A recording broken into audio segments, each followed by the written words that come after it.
ভাবে অধীর ভক্ত নদিয়া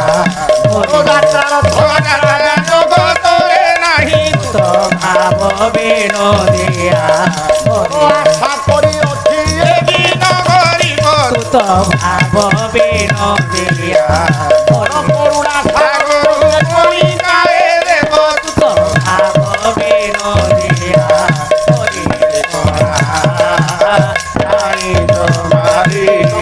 শঙ্কর যে অমৃত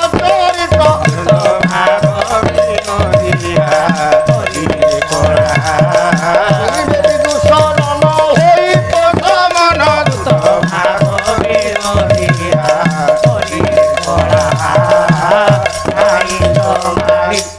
র হে মোর জ্ঞানেন্দ্র পুঙ্গব ইয়ে গলা গোটিଏ ଆଶ୍ଚର୍ଯ୍ୟ ଅର୍ଥାତ୍ ସ୍ୱର୍ଗଦ୍ୱାର ଆଉ ଶ୍ମଶାନ ୟା ଭିତରେ ପାର୍ଥକ୍ୟଟା କ'ଣ ଆପଣମାନଙ୍କୁ କହିଲି ଆଉ ଗୋଟିଏ ଆଶ୍ଚର୍ଯ୍ୟ କହିବି ଆପଣମାନଙ୍କୁ ମୋ ସାର୍ମାନେ ଇଏ କ୍ଷେତ୍ର ନାଁଟା କ'ଣ ମୋ ବନ୍ଧୁ ତ କରୁଥିଲେ ଜଗନ୍ନାଥ ସଂସ୍କୃତି ଆପଣମାନେ ବସିକି ଶୁଣୁଛନ୍ତି ସମସ୍ତେ ଯେତେ ଲୋକ ବସିଛନ୍ତି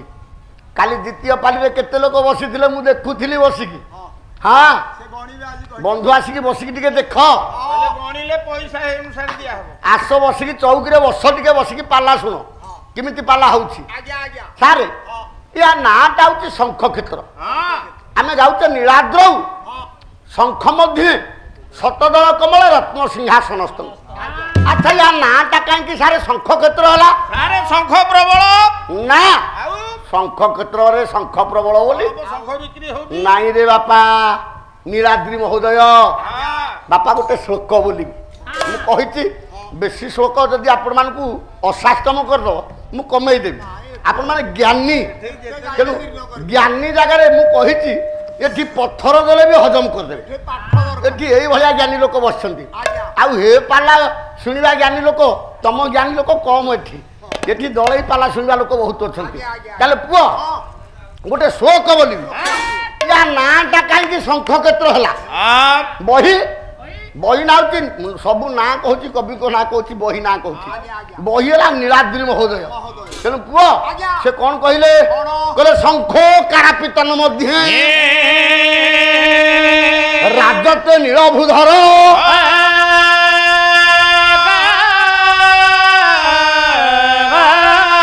ତତ୍ର ନୀଳାଚଳ କୁଣ୍ଡେ ରୋହିଣୀ ନାମ୍ନି ଭୂସୁର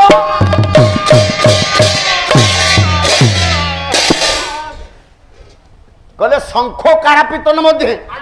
राजते नीलभूधर अर्थात ए जो पुरुषोत्तम क्षेत्र बापा सेपटे कौन पार्टी है सेपटे कहीं सारे कहीं पार्टी है हाँ कहले शंख कारापितन मध्य कहले जो 10 योजन दैर्घ्य 5 योजन प्रस्थ विशिष्ट श्रीक्षेत्र से देखा केमितिया ता भौगोलिक परिस्थिति केमितिया ना शंख कारापितन मध्य राजते नीलभूधर देखा शंख आकृति एटा भौगोलिक प्रमाण देखा तेणुक नाटा हूँ एटा हमर भौगोलिक प्रमाण गला आज्ञा किंतु वास्तविक प्रमाण आज्ञा से नुह नाई आज्ञा वास्तवटा कौन ए शंख क्षेत्र नाटा आज्ञा सारे सत्य जुगर अच्छी अच्छी बापा आज्ञा शंख क्षेत्र नाटा सत्य जुगर अच्छी अच्छी केते बेलु ना जिते बेले आज्ञा भगवान नृसिंह अवतार बध कले क्या ना हिरण्यकशिपु को ना आज्ञा आज्ञा भगवान नृसिंह अवतार बध कले हिरण्यकशिपु तब कर कमल बरे नख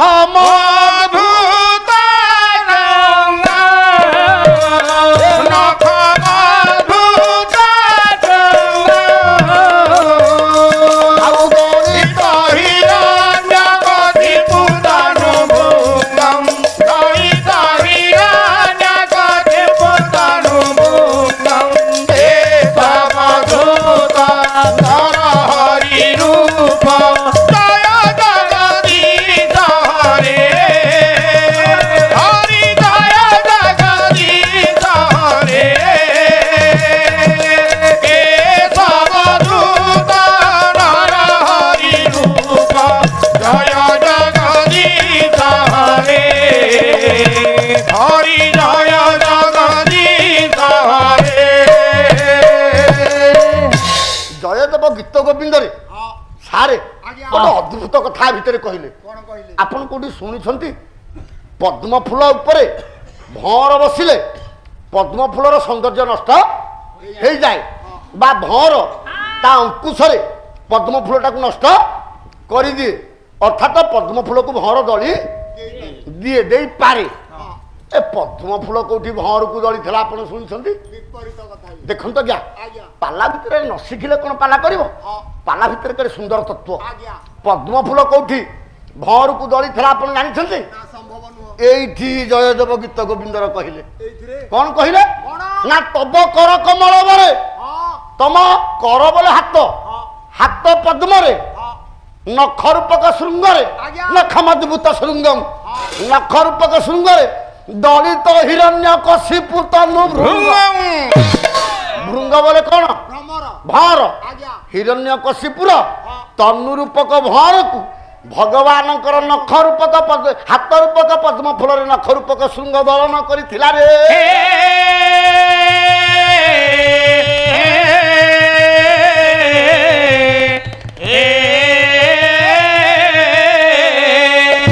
ତେଣୁ ବାପା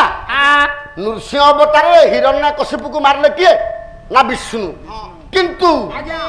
ବରାହ ଅବତାରରେ ଆଉ ଜଣକୁ ମାରିଲେ ଆଉ ଜଣେ କିଏ? ତା ସାନ ଭାଇ କିଏ ହିରଣାକ୍ଷ ହିରଣ୍ୟ କଶିପୁର ସାନ ଭାଇ କିଏ ହିରଣାକ୍ଷ ମୁଁ କହୁନି ବହିଦେଶ ବିଳାସ କବି ସମ୍ରାଟ ଉପେନ୍ଦ୍ର ଭଞ୍ଜ ସାଙ୍ଗ ପଦିଏ କହିଲେ ବରାହ କହିଲେ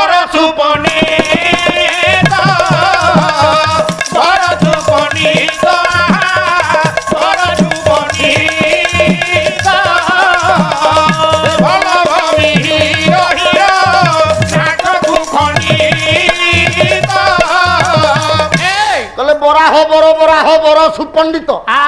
ବଲ୍ଲଭ ମିହିର ହିରଣାକ୍ଷକୁ ଖଣ୍ଡିତ ବରାହ ଅବତାରରେ ହିରଣାକ୍ଷକୁ ମାରିଲେ କିଏ ବିଷ୍ଣୁ ବିଷ୍ଣୁ ନୃସିଂହ ଅବତାରରେ ହିରଣ୍ୟ କଶିପୁକୁ ମାରିଲେ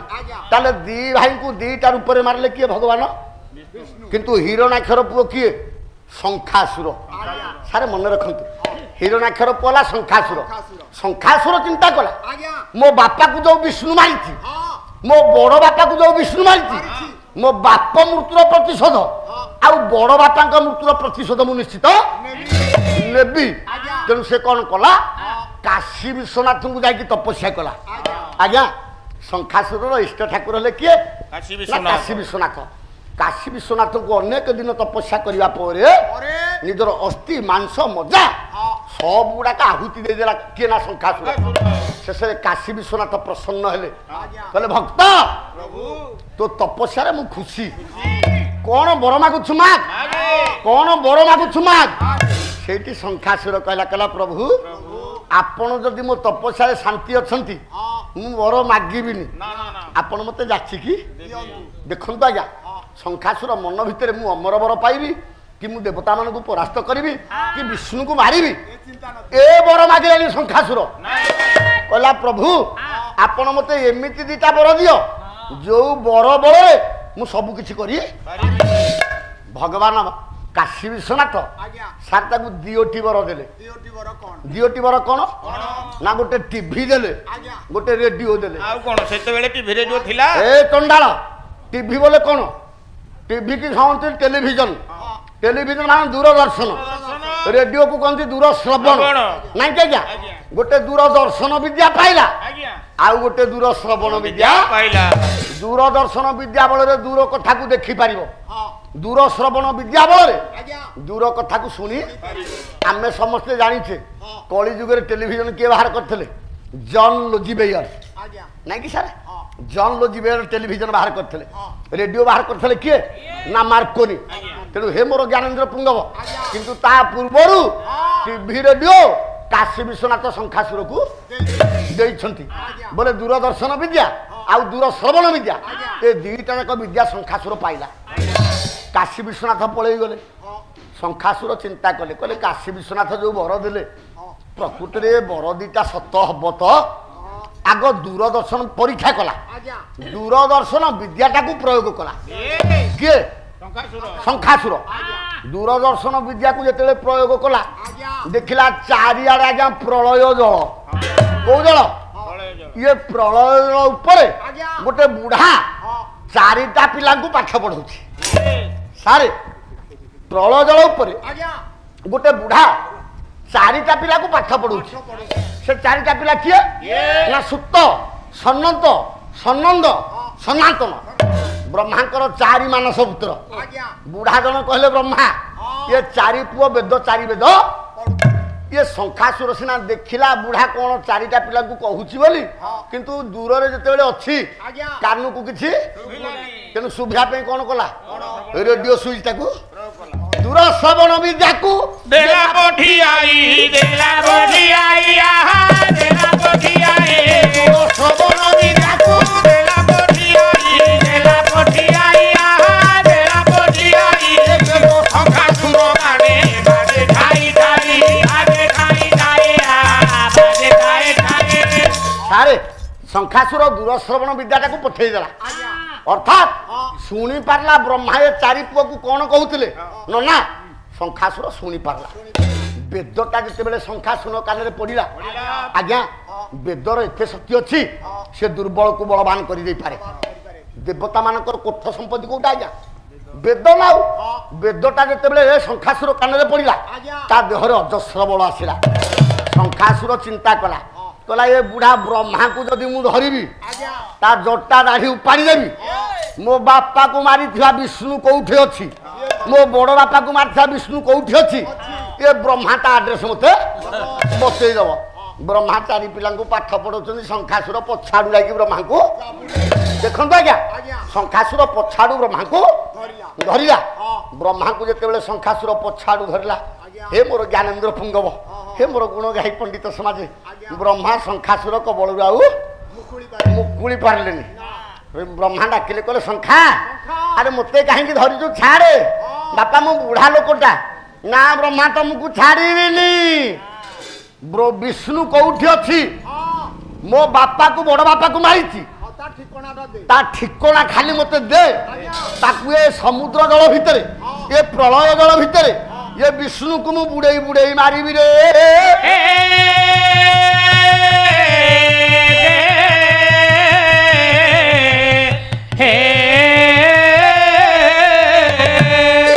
ବ୍ରହ୍ମା କହିଲେ ବାପା ବିଷ୍ଣୁ କୋଉଠି ଅଛି ମୁଁ କହିପାରିବିନି ତୁ ମତେ ଛାଡିଦେ ନା ତୁ କହିପାରିବୁନୁ ଯୋଉ 4ଟା ଯାକ ବେଦ ଥିଲା ଆଜ୍ଞା 4ଟାକ ବେଦକୁ ଧଇଲା ଶଙ୍ଖା ସିଧା ସଳଖ କଲା ବ୍ରହ୍ମା ତୁ ଏଥର ଥା ମୁଁ ଯାଉଛି ବେଦ ନହେଲେ ଦେବତା ମାନେ ବଞ୍ଚି ପାରିବେନି ବେଦ ହଉଛି ଅମୃତ ବେଦ ହଉଛି ଅମୃତ ଅମୃତ ଖାଇକି ଦେବତା ମାନେ ଅମର ହେଇକି ଅଛନ୍ତି ଏଇତକ ନେଇଗଲେ ଦେବତା ମାନେ ସକ ସକ ହେବେ ବିଷ୍ଣୁ କୋଉଠି ଲୁଚିକି ଥିବ ସେ ନିଶ୍ଚିତ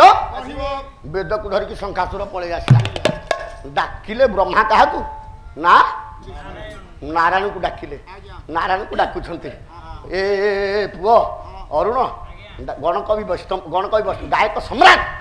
ବୈଷ୍ଣବ ପ୍ରଧାନ ସବୁଦିନ ଆଜ୍ଞା ଗାୟକ ସମ୍ରାଟ ବିଶ୍ୱନାଥ ପଟ୍ଟନାୟକଙ୍କର ଚାଲିଥିଲା ଆଜି ଆଉ ଜଣେ ସମ୍ରାଟକୁ ମୁଁ ଆଣିବି ଗାୟକ ସମ୍ରାଟ କଟକ ଜିଲ୍ଲାର ସମ୍ରାଟ ବୈଷ୍ଣବ ପ୍ରଧାନ ଆଜି ବ୍ରହ୍ମା ଡାକୁଛନ୍ତି କାହାକୁ ବିଷ୍ଣୁକୁ ବିଶ୍ୱ ଚିନ୍ତାମଣି ହରି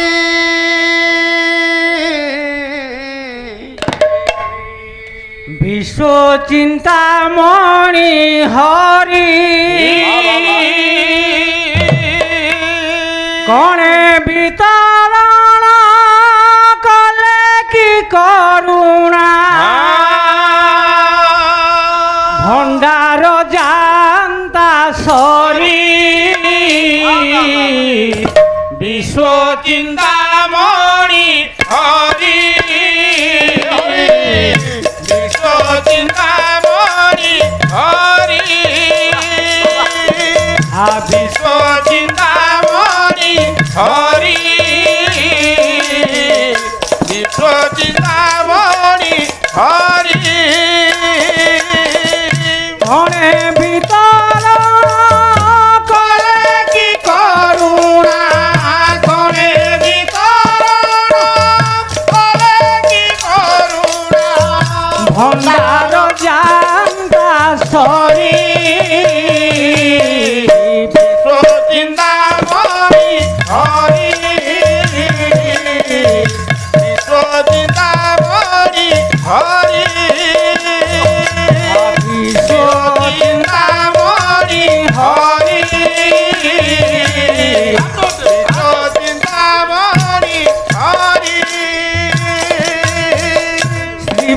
চলাঞ্ছন কৌতুভ ধারণ শিব চলাঞ্চন কৌতুভ ধারণ শিব চলাঞ্ছন কৌতুভ ধারণ শিব চলাঞ্চন কৌতুভ ধারণ তব শ্রীচরণে রহু বর বর তব শ্রীচরণে রহু বর বর ভক্ত জনে দিও আমি বিশ্ব চিন্তামণি হরি বিশ্ব চিন্তামণি হরি বিশ্ব চিন্তামণি হরি বিশ্ব চিন্তামণি হরি তুমে তো বৈষ্ণব মোহর হে প্রভু তুমে তো বৈষ্ণব মোহর হে প্রভু তুমে তো বৈষ্ণব মোহর হে প্রভু তুমে তো বৈষ্ণব মোহর হে প্রভু বৈষ্ণব মাগুছি চরণ কুবিভূ বৈষ্ণব মাগুছি চরণ কুবিভূ আজি বৈকুণ্ঠ পুরী বিশ্ব চিন্তামণি হরি বিশ্ব চিন্তামণি হরি বিশ্ব চিন্তামণি হরি বিশ্ব চিন্তামণি হরি কণে বিতরণ কলে কি করুণা আগরে বিতরণ করে কি করুণা ভণ্ডার জানতা হরি বিশ্ব চিন্তামণি হরি বিশ্ব চিন্তামণি হরি বিশ্ব চিন্তামণি হরি বিশ্ব চিন্তামণি হরি ব্রহ্মাঙ্কর ডাক শুনি জগত জীবন চিন্তামণি হরি ব্রহ্মাঙ্ক নিকটে আসি দেলে দর্শন চিন্তামণি হরি ব্রহ্মাঙ্ক ডাক শুনি জগତର ତ୍ରାଣକର୍ତ୍ତା ମହାପ୍ରଭୁ ନାରାୟଣ ସାରେ ବ୍ରହ୍ମାଙ୍କ ନିକଟରେ ପହଞ୍ଚିଲେ କହିଲେ ବ୍ରହ୍ମା ମୋତେ କାହିଁକି ଅସମୟରେ ସ୍ମରଣ କଲ ନା ପ୍ରଭୁ ସବୁ ସରିଗଲା ନା କ'ଣ ନା ଦେବତା ମାନଙ୍କର କୋଠ ସମ୍ପତ୍ତି ହେଉଛି ବେଦ ଏ ବେଦକୁ ଚୋରି କରିକି ଶଙ୍ଖାସୁର ନେଇକି ଚାଲିଗଲା ନା ତାକୁ ଉଦ୍ଧାର କର ବେଦକୁ ଶଙ୍ଖାସୁର କବଳରୁ ଉଦ୍ଧାର କର ମୋ ସାର୍ ମାନେ ମୋ ଆଜ୍ଞା ମାନେ ଶଙ୍ଖାସୁର ଠାରୁ ବେଦ ଆଣିବା ପାଇଁ ପ୍ରଭୁ ଅନୁକରଣ କଲେ କାହାକୁ ଅନୁଧାବନ କଲେ ଶଙ୍ଖାସୁର ପଛେ ପଛେ ଶଙ୍ଖାସୁର ଦୌଡ଼ିଛି ଶଙ୍ଖାସୁର ପଛେ ପଛେ ଜଗତର ତ୍ରାଣକର୍ତ୍ତା ନାରାୟଣ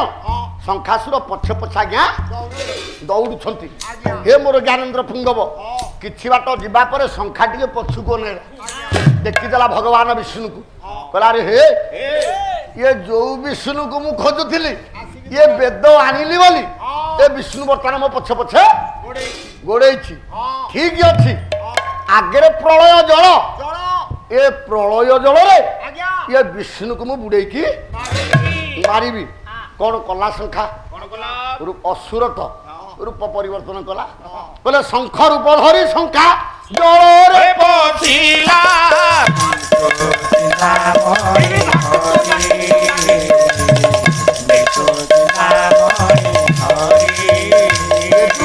ଦେଖୁଛନ୍ତି ପ୍ରଭୁ ଜଗାଡୋଳା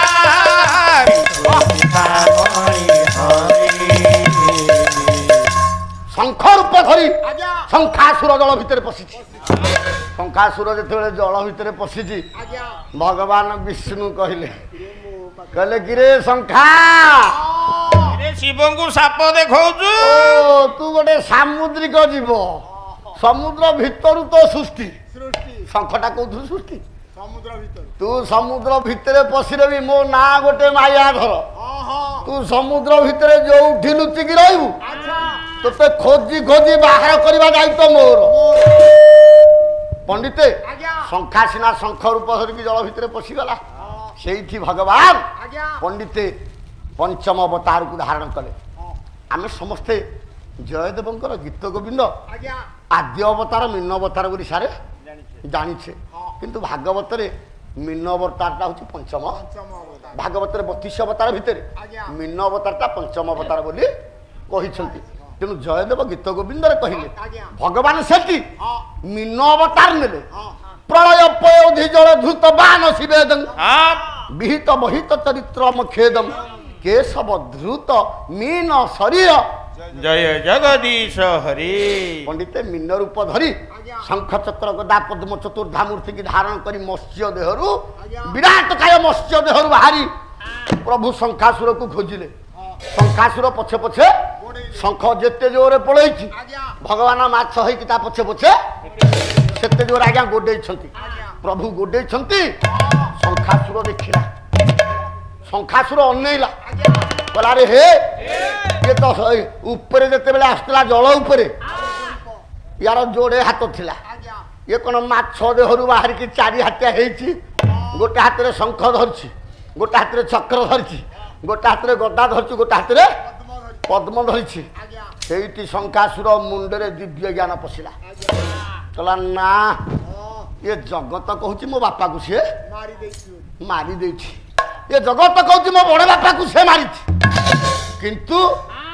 ମୁଁ ଏବେ ମର୍ମେ ମର୍ମେ ଉପଲବ୍ଧି କଲି ଆଜ୍ଞା ମୋ ବାପାକୁ ମୋ ବଡ ବାପାକୁ ସିଏ ମାରି ନାହାନ୍ତି ମାରିନି ନା ଇଏ ନିଶ୍ଚିତ ଜଗତର ତ୍ରାଣକର୍ତ୍ତା ହଁ ମୋ ବଡ ବାପାକୁ ଇଏ ତାରି ଦେଇଛନ୍ତି ଆଜ୍ଞା ମୋ ବାପାକୁ ବି ଇଏ ମାରି ଦେଇଛନ୍ତି ମୋ ବଡ ବାପା ଯେମିତି ତାରଣ ହେଇଛନ୍ତି ହଁ ମୁଁ ମଧ୍ୟ ତାଙ୍କ ଭଳିଆ ତାରି ହେଇ ଶଙ୍ଖାସୁର ଆଉ ଆଗକୁ ପଦୁଟେ ସାରେ ଆଗେଇଲାନି ଆଜ୍ଞା ସେଇଠି ରହିଗଲା ହଁ ପ୍ରଭୁଙ୍କ ପାଦରେ ଶଙ୍ଖା ଯୋଡ ହସ୍ତରେ ନିବେଦନ କଲା ନିଜ ସ୍ୱରୂପ ପ୍ରକଟ କରିଦେଲା ନିଜ ରୂପକୁ ପ୍ରକଟ କରିକି ପ୍ରଭୁଙ୍କ ପାଦ ତଳେ ବନ୍ଦନା କଲା आहे कृपा सिंधु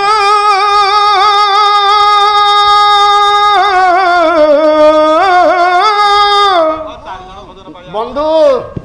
ଜୟ ବନ୍ଧୁ ଯାହାକୁ ହାତ ମାରିବ ଭୋର ଫଟି କରନ୍ତି आहे कृपा सिंधु दुखी जाना बंधु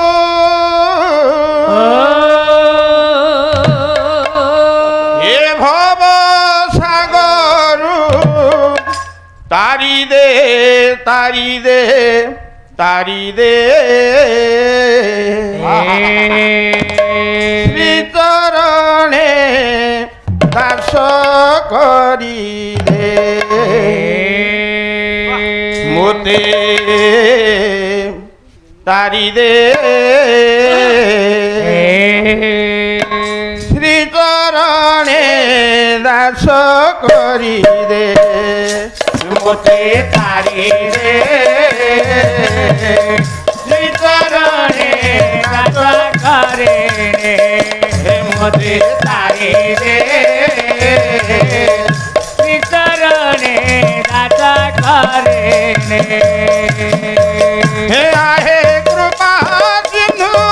दुखी जन बंधु आहे कृपा सिंधु दुखी जन बंधु हे भव सागरु तारी दे तारी दे तारी दे श्री चरणे दास करी दे मोते तारी दे श्री चरणे दात करे मिछ माया भरा जे सारा संसार जड़े हेले कही नाही अपनार जड़े हेले केगी लागी आपणार प्रभु जड़े हेले केगी नाही आपणार आहे नारायण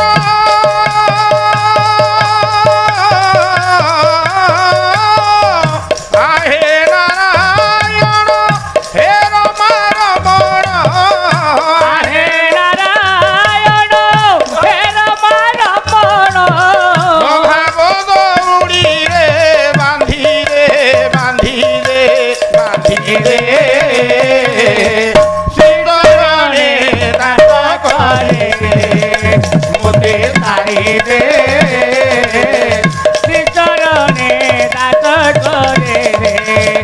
মতে তারি দে শ্রী চরণে দাস করে রে পতিত পাবন বানা উড়াইছ পতিত জনকু উদ্ধার করুছ পতিত জনকু উদ্ধার করুছ পতিত জনকু উদ্ধার করুছ প্রভু পতিত পাবন বানা উড়াইছ পতিত জনকু উদ্ধার করুছ পতিত জনকু উদ্ধার করুছ পতিত জনকু উদ্ধার করুছ ମୁଁ ଜଣେ ପତିତ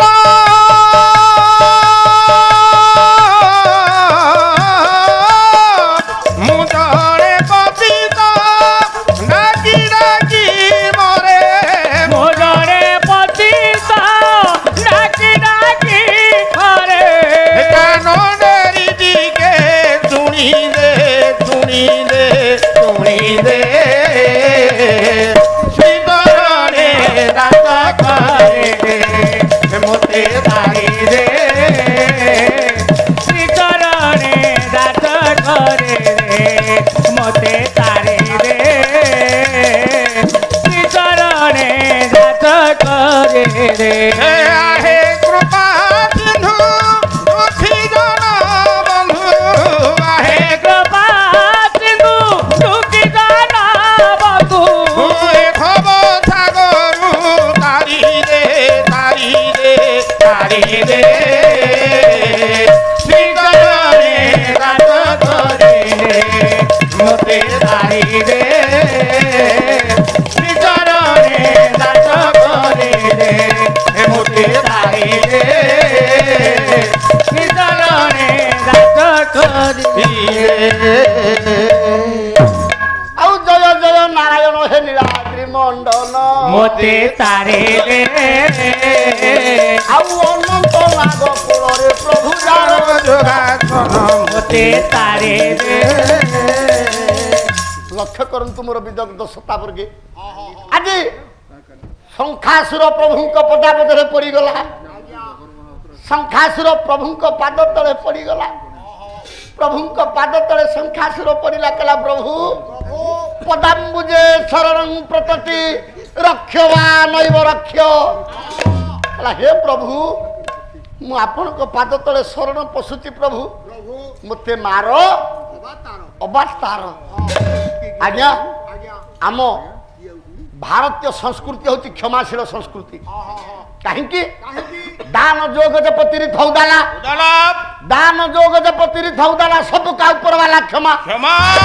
जो पद मनी से क्षमा पद दिए एक सो टुकड़ा बनाए परवाना टुकड़ा बनाए परवाला कुकुड़ा चंडाल टुकुड़ा टुकुड़ा आज्ञा जे क्षमा देछि से महत हेछि भागवत कौन कहले कहले दंडी वासक दीदार थाई ही से पुणी क्षमा चरोई से पुणी क्षमा चरोई से पुणी क्षमा चरोई दंडी वासक दीदार थाई से पुणी क्षमा चरोई आज प्रभुंक पाद तले पड़ीगला शंखासुर प्रभुंक पाद तले पड़ी क्षमा भिक्षा कला कला प्रभु प्रभु मो अधमटा मो मूर्खटा मो अजानी न जानी अपराध करिछि देवता मानकर कोठ संपत्ति वेद को चोरी करके आनिछि ए वेद को आपन को पाद तले मु समर्पि देछि पंडिते शंखासुरर समर्पण भाव देखिकी प्रभु चिंता कले काहे कि भगवान कृष्ण अर्जुन को गीतारे कहते हे अर्जुन सर्वधर्मान परित्यज्य मामेकं शरणं व्रज अहम त्वं सर्व पापेभ्यो मोक्षयिष्यामि महासुच बोले हे अर्जुन जे सब छाड़ी जाई मो पाद तले शरण पशि जाए मु ताकू शरणागति दे दिए मु ताकू मोक्ष दे दिए मु ताकू मुक्ति हे संख्या तू जेते मो पाद तले शरण पशिलु मु तो ऊपर बहुत खुशी हो गली मु तो ऊपर संतुष्ट ତେଣୁ ତୁ ଯାହା ବର ମାଗୁଛୁ ମାଗ ମୁଁ ତୋତେ ଦେବି। ଶଙ୍ଖା କହିଲା କହିଲା ପ୍ରଭୁ ମୁଁ ଯାହା ବର ମାଗିବି ଆପଣ ଦେବେ? ନିଶ୍ଚିତ ଦେବି। ନା ଦେବି ନା ସତ୍ୟ କର। ଭଗବାନ ବିଷ୍ଣୁ ସତ୍ୟ କଲେ। କେମିତି? କହିଲେ ଯଦି ନିତ୍ୟ ସନିତ୍ୟ ନିର୍ମଳା ମଳା ବାହିନା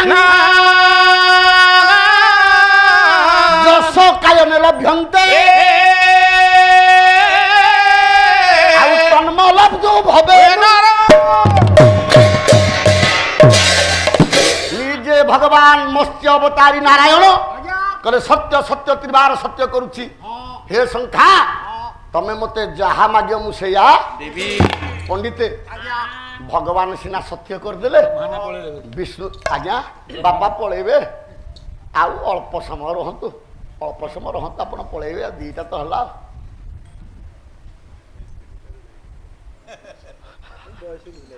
ହଉ ଆଜ୍ଞା ପ୍ରଭୁଙ୍କର ଆଶୀର୍ବାଦ ଆମ ଆୟୁଷରୁ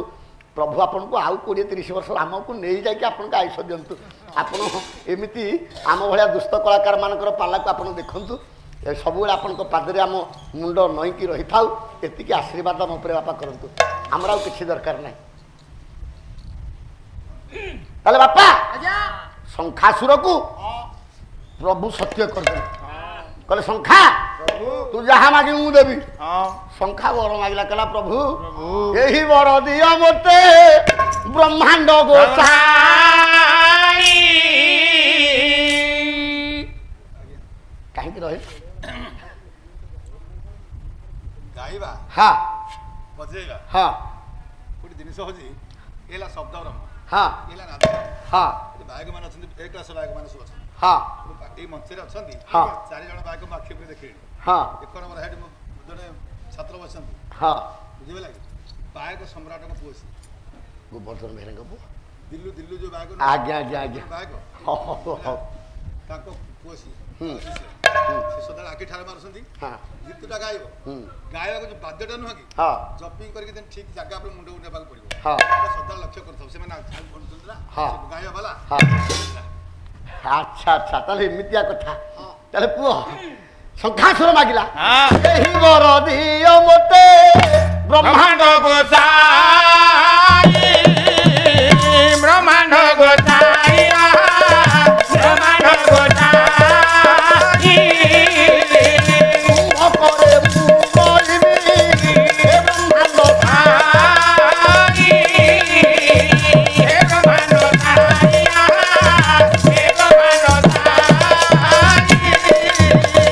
ଶଙ୍ଖାସୁର କହିଲା କହିଲା ପ୍ରଭୁ ମତେ ଏହି ବର ଦିଅ। ନା କୋଉ ବର? ନା ଆପଣ ମୋ ବାପାକୁ ଯେମିତି ମାରିଛନ୍ତି ମୋ ବଡ ବାପାକୁ ଯେମିତି ମାରିଛନ୍ତି ଆପଣ ମତେ ଆଗ ସେମିତି ମାରି ଦିଅନ୍ତୁ। ଭଗବାନ କହିଲେ ଠିକ ଅଛି ମାରିବି। ନା ମାରି ସାରିଲା ପରେ ମୋ ହାଡ଼ ଗୁଡାକ ଏଇଠି ଗଦେଇ ଦେବେ। ଦେଖନ୍ତୁ ଆଜ୍ଞା କେତେ ସୁନ୍ଦର ବାର୍ତ୍ତା ଦଉଛି ମାନବ ସମାଜକୁ ଆମ ପୁରାଣ ପାଇଁ ଆମ ଦର୍ଶନ ପାଇଁ ଏ ସଭ୍ୟତା ପାଇଁ। ଶଙ୍ଖାସୁର ଗୋଟେ କିମ୍ବଦନ୍ତୀ ହେଇକି ପାଲଟି ଗଲା। ଗୋଟେ କିମ୍ବଦନ୍ତୀ ପାଲଟି ଗଲା। କହିଲା ମୋ ହାଡ଼ ଗୁଡାକ ଏଇଠି ଗଦେଇ ଦେବେ। ମୋ ହାଡ଼ ଗୁଡାକ ପର୍ବତ ଆକାରରେ ଗଦା ହବ। କିଛି ଦିନ ପରେ ସେଇଟା ସ୍ୱତନ୍ତ୍ର ପର୍ବତ ହେଇଯିବ। ସେ ପର୍ବତ ନାଁଟା କଣ ହବ? ଗୋସ୍ୱାମୀ ତୁଳସୀ କହିଲେ କହିଲେ ଉତ୍ତର ଦିଶି ସୁନ୍ଦର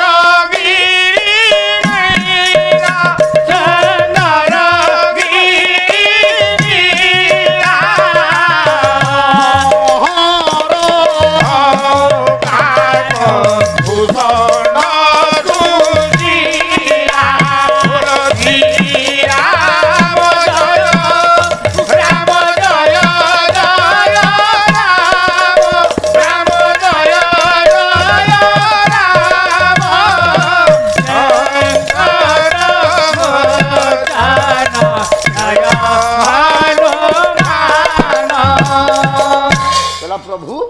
उत्तर दिशि सुंदरगिरी लीला तहर हूँ काक भूषण सुशीला। से पर्वत नाटा कौन हम ना सुंदरगिरी लीला बोले नील सुंदर पर्वत हम के सुंदर दर्शन शंखासुर कही एवं बट वृक्ष बसी किए ना भूषण काक प्रचंड काकर पुओ भूषंड काक जे सब राम राम प्रभु नाम को गान सी बसी भगवान कहले तथास्तु ना प्रभु खाली कौन से ना ये पर्वत उपरे आपणकर गोटे विराट मंदिर तैयारी हम ना तथास्तु ना प्रभु से नुह ना ये मंदिर भितर सतदल पद्म पाखुड़ा विशिष्ट गोटे रत्न सिंहासन तैयारी भगवान कहले तथास्तु कहले खाली से नुह ए रत्न सिंहासन उपरे आपण जो दिन बसिबे तले मो हाड़ गुड़ाक थी सखासुर कहूँ तले मो हाड़ गुड़ाक थी प्रभु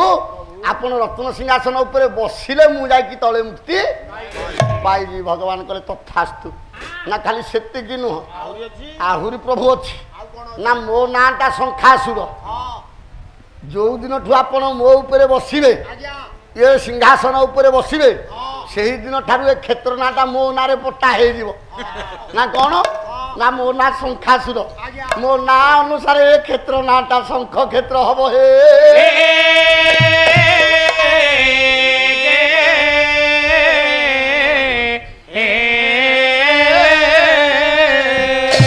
कहले शंखा आउ कौन अच्छी ना प्रभु आहरी केत अच्छी ना कौन शंखा अच्छी ना प्रभु मंदिर भितर केबे शंख न बाजी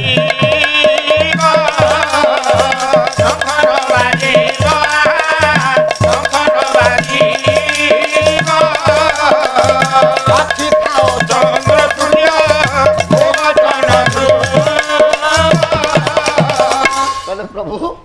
मंदिर भितर शंख केबे बाजीबनी आज्ञा एइथिपे जने श्लोक मो सहित जुक्ति करथले कहले मंदिर शंख बाजिनी मु कहले बाजिजी बाजिजी एबे बाजुनी मु कहले एबे बाजुनी केबे बाजुथला मु कहले बाजुथला शंख बजाउथला किए कि मंदिर भितर शंख बजेबा पाई इतिहास कहूची गोटे जाति थिला गोटे जगन्नाथଙ୍କର गोटे निजोग थिला शंखुआ जाति शंखुआ माने श्रीमंदिर भितर शंख बजाउथिले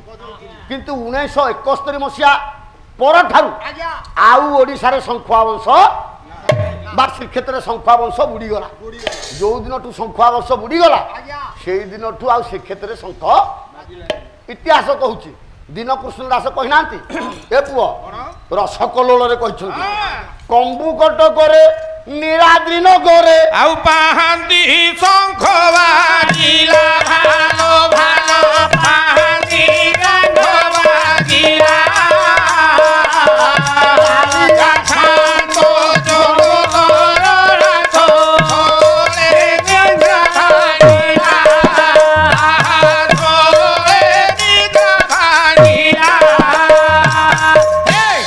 कृष्णदास कहले कहले कंबु कटक नीलाद्रि नगरे कंबु कटक कोटा कि कहले से कंबु कटक राजा स्वयं जगन्नाथ स्वयं जगन्नाथ स्वयं जगन्नाथ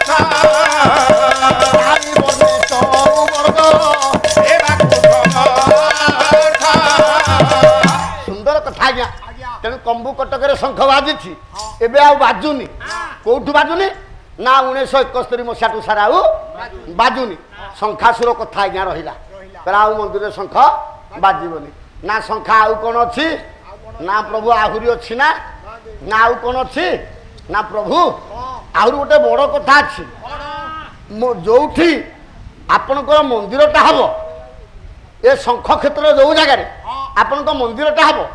ता उत्तर पटकू मो अंतपुटा गुड़ाक बाहर करके पकईदेव शंखासुर के चालाक आज्ञा देखु कहला मुकुटिया कौन मुक्ति पाइबी मो सहित मो स्त्री मुक्ति पाइब ना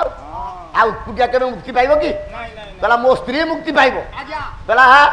जो अंतपुटा गुड़ाक पड़ो से गोटे पाताल गंगा सृष्टि हम से गोटे पाताल गंगा सृष्टि हम से पाताल गंगा नाटा मो स्त्री ना अनुसार दब कहीं तो स्त्री ना कौन की शंखासुर कहला कहला प्रभु मो स्त्री नाटा हूँ रोहिणी से पाताल गंगा नाटा हेब रोहिणी कुंडटी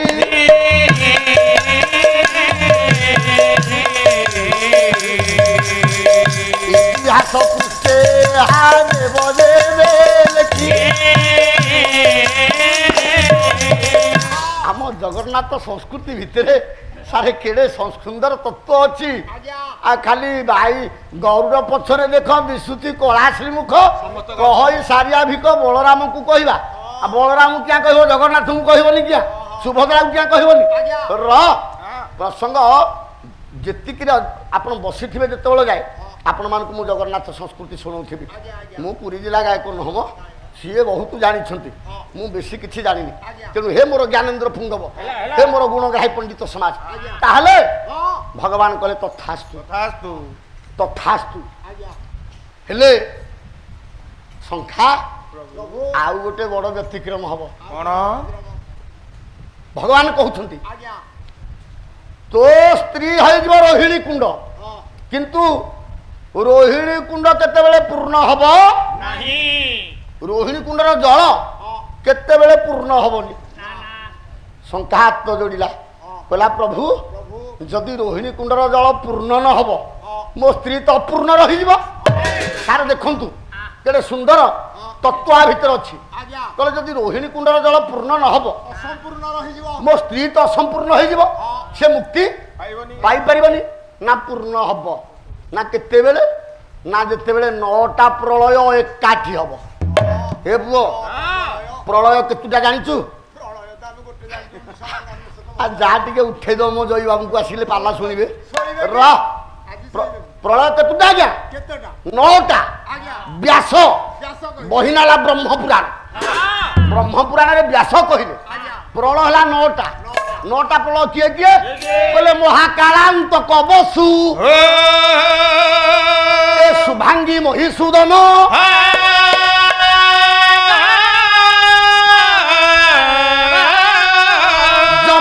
दिगंत कुकर द्रोयादि नव प्रलय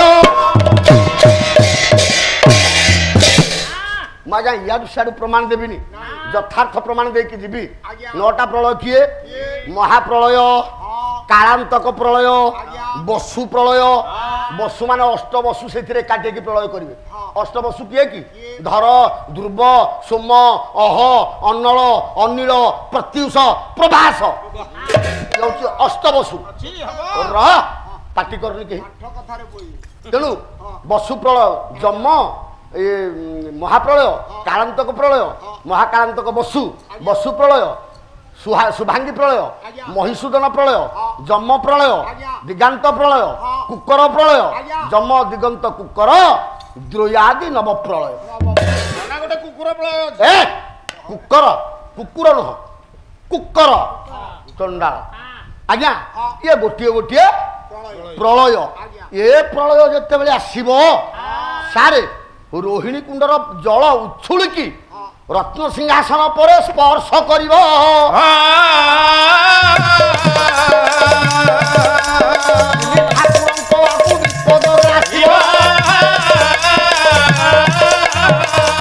ये प्रलय जल जिते बड़े रोहिणी कुंडर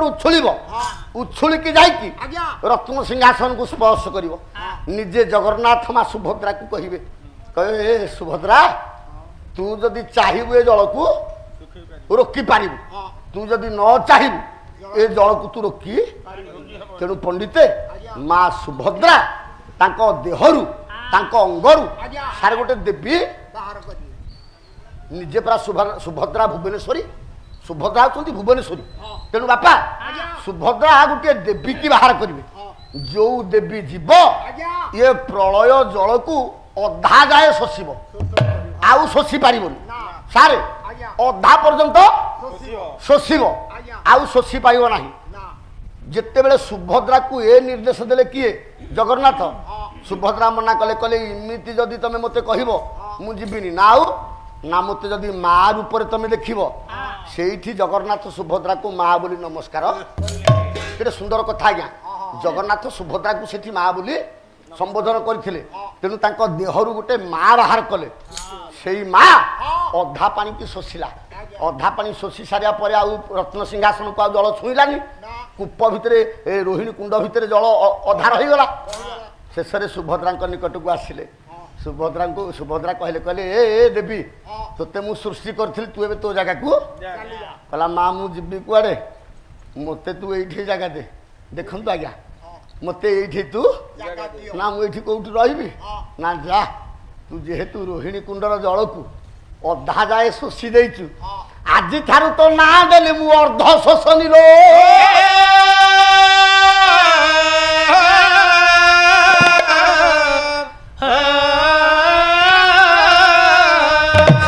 ତୋ ପାଇଁ ମନ୍ଦିର ତିଆରି ହେଇଯିବ ତୁ ସେଇ ମନ୍ଦିର ଭିତରେ ରହିବୁ କିନ୍ତୁ ଏଠି ତୁ ଭାଗ ନବୁନୁ ଯଦି ସୁଭଦ୍ରାକୁ ସେ ମା ବୋଲି କହିଲେ ଅର୍ଦ୍ଧ ଶୋଷଣୀ ତାଙ୍କ ଅଙ୍ଗୁରୁ ଯେତେବେଳେ ବାହାରିଛି ଇଏ ସେଇ ଦିନ ଠାରୁ ତାଙ୍କର ମାଉସୀ ମା ଭାବରେ ଆଜ୍ଞା ଯାହାକୁ ଆପଣ ଅର୍ଦ୍ଧାଶେଣୀ ବୋଲି କହୁଛନ୍ତି ଇଏ ହଉଛି ଜଗନ୍ନାଥ ତତ୍ତ୍ୱର ଆଶ୍ଚର୍ଯ୍ୟ କଥା ହେ ମୋର ଗୁଣଗ୍ରାହୀ ପଣ୍ଡିତ ସମାଜ ଶଙ୍ଖାସୁରକୁ ଏପଟେ ନିଜେ ଜଗନ୍ନାଥ ନାରାୟଣ କହିଲେ କହିଲେ ଶଙ୍ଖାସୁର ଅସ୍ତୁ ଶଙ୍ଖାସୁର ଅସ୍ତୁ ପଣ୍ଡିତେ ତାହେଲେ ଶଙ୍ଖାସୁର ନାଁ ମୁଁ କହିଥିଲି ଶଙ୍ଖ କ୍ଷେତ୍ର କାହିଁକି ହେଲା ଶଙ୍ଖାସୁର ନାଁ ଅନୁସାରେ ଏ କ୍ଷେତ୍ର ନାଁଟା ହେଲା ଶଙ୍ଖ କ୍ଷେତ୍ର ଯଦି ଶଙ୍ଖାସୁର ନାଁ ଅନୁସାରେ ସାରେ ଏ କ୍ଷେତ୍ର ନାଁଟା ହେଇଗଲା ଶଙ୍ଖ କ୍ଷେତ୍ର ସାରିଆ ଭିକତ ସବୁ ଓଲଟା ଲେଖିଲେ ସାରେ ମୋ ବନ୍ଧୁ ଯୋଉ ଗାଉଥିଲେ ତାଙ୍କ ଆଡ଼ିକି ମୁଁ ଯାଉଛି ମୋ ସାରିଆ ଭିକତ ଓଲଟି ଲେଖିଲେ କଣ ଲେଖିଲେ କହିଲେ ଧକା ମନ ଚାଲ ଯିବା ଧୋକା ନୟନ ଦେଖିବା ଧୋକା ମନ ଚାଲ ଯିବା ଧୋକା ନୟନ ଦେଖିବା ଶଙ୍ଖ ନାଭି ମନରେ ବେନି ନେତ୍ରମ ଛାଡ଼ିବା ଧୋକା ମନ ଚାଲ ଯିବା ଧୋକା ନୟନ ଦେଖିବା ଗୋଟେ ଦୁଃଖର କଥା ଆଜ୍ଞା ଏଇ ପଦଟାକୁ ଗାଇ ଦେଇକି କିଏ ମୋ ବନ୍ଧୁ ଗାଇ ନାହାନ୍ତି ମନଟା ଥକା ମନ ଆଉ ସାରେ ଶରୀର କ୍ଳାନ୍ତ ହେଲେ ମନ ଥକିଯାଏ ବାପା ଶରୀର କ୍ଳାନ୍ତ ହେଇଗଲା ପରେ ମନଟା ଥକିଯାଏ ନାଇଁ ଆଜ୍ଞା ଆମେ ପ୍ରଭୁଙ୍କ ନିକଟକୁ ଯିବାନି ବାଟ ଚାଲିବାନି ଶରୀର କ୍ଳାନ୍ତ ହବ ଘରେ ଥାଇକି କହିବା ସାରିଆ ଭିନ୍ନ କଲେ ଖା ଗାଇବା ଥକା ମନ ଚାଲ ଯିବା ଆଉ ମନଟା ଥକା କି ଭାଗବତ ମନା କଲେ କହିଲେ ଏ ମନ ସର୍ବଦା ଚଞ୍ଚଳ କେବେ ନୁହଁ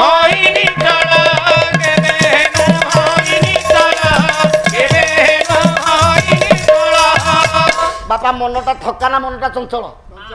ସେ କହିଗଲେ ଥକା ତମେ ବନ୍ଦ କଲନି ତେଣୁ ଏ ମନ ସର୍ବଦା ଚଞ୍ଚଳ କେବେ ନୁହଁ ନିଶ୍ଚଳ ମନ କେବେ ମନ ମେଘ ମଧୁକରା ମେଘ ମାନିନୀ ମରୁତ ଏମାନେ ସବୁ ଚଞ୍ଚଳ ଅମର କୋଶର ଅମର ସିଂହ ଆଜ୍ଞା କହିଛନ୍ତି ଏମାନେ ସବୁ ଚଞ୍ଚଳ ମନ କେତେବେଳେ ଥକିବନି ଶରୀର ଥକିଲେ ମନ ଥକିବ ମନକୁ ତ କେହି ଆୟତ କରିନାହାନ୍ତି ଆଉ ଆମେ କଣ ଆୟତ କରିବା ମନକୁ କି ଆୟତ କରିଛି କି ଏ ଶରୀରଟାକୁ ମନ ଆୟତ କରିକି ରଖିଛି ମନ ଆଜ୍ଞା ଆଖି ଦେଖିବନି ଦେଖୁଛି କିଏ ପାଟି ଖାଇବନି ଖାଉଛି କିଏ ମନ ପାଦ ଚାଲିବନି ଚାଲୁଛି କିଏ ନାଇଁ ଆଜ୍ଞା ଚାଲୁଛି କିଏ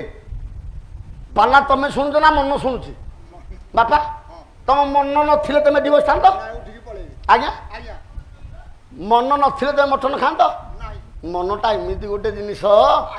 ମହାପୁରୁଷ ଅଚ୍ୟୁତ କହିଲେ କହିଲେ ଆଖି ନାହିଁ ତାର ସବୁ ଦେଖଇ ଆଖି ନାହିଁ ତାର ସବୁ ଦେଖଇ କାନ ନାହିଁ ଆଗରୁ ଶୁଣୁ ଖାଇ କାନ ନାହିଁ ଆଗରୁ ଜୋର ଖାଇ ପାଟି ନାହିଁ ସବୁ ଖାଇବି ରହି ପାଟି ନାହିଁ ସବୁ ଖାଇବି ରହି ଜିହ୍ୱା ନାହିଁ ସବୁ ସ୍ୱାଦବା ରହି ଜିହ୍ୱା ନାହିଁ ସବୁ ସ୍ୱାଦବା ରହି ଜାନି ହୋ লিঙ্গ মূলরু নাহি জানি হো লিঙ্গ মূলরু লিঙ্গ মূলরু নাহি জানি হো লিঙ্গ মূলরু আউ সহস্র মণি তের মুখানি জানি হো লিঙ্গ মূলরু নাহি জানি হো লিঙ্গ মূলরু हे मोर ज्ञानेन्द्र पुंग मनर आखि नाही किंतु मन सबआडे देखुची आम ये बसीचे आम मन जा घरे एत राति है पिला छुआ शोबे मु घर मनटा कौटी आज्ञा घरे आखि ना कि मन देखुची पार्टी ना कि मन मन हेले खाइब ना रसगोलाटा खट्टा कि मिठा आग जीभ खाइब ना आग मन खाइब मन आग खाई सारापर जीभ पाला मन हेले शुणव ना पाला शुणुची किए জ্ঞାନୀ ହୋ ଲିଙ୍ଗ ମୂଳରୁ ନାହିଁ ଏ ମନର ଲିଙ୍ଗ ନାହିଁ କିନ୍ତୁ ସହସ୍ର ରମଣୀ ସେ ରମୁ ଥାଇ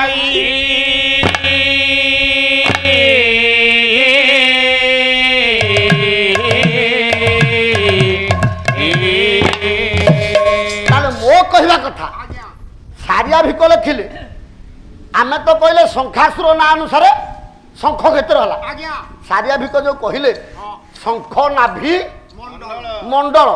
ଆଚ୍ଛା ଶଙ୍ଖ କ୍ଷେତ୍ର ଯାହା ଶଙ୍ଖ ନାଭି ମଣ୍ଡଳ ସେଇଆ କି ନା ଆଜ୍ଞା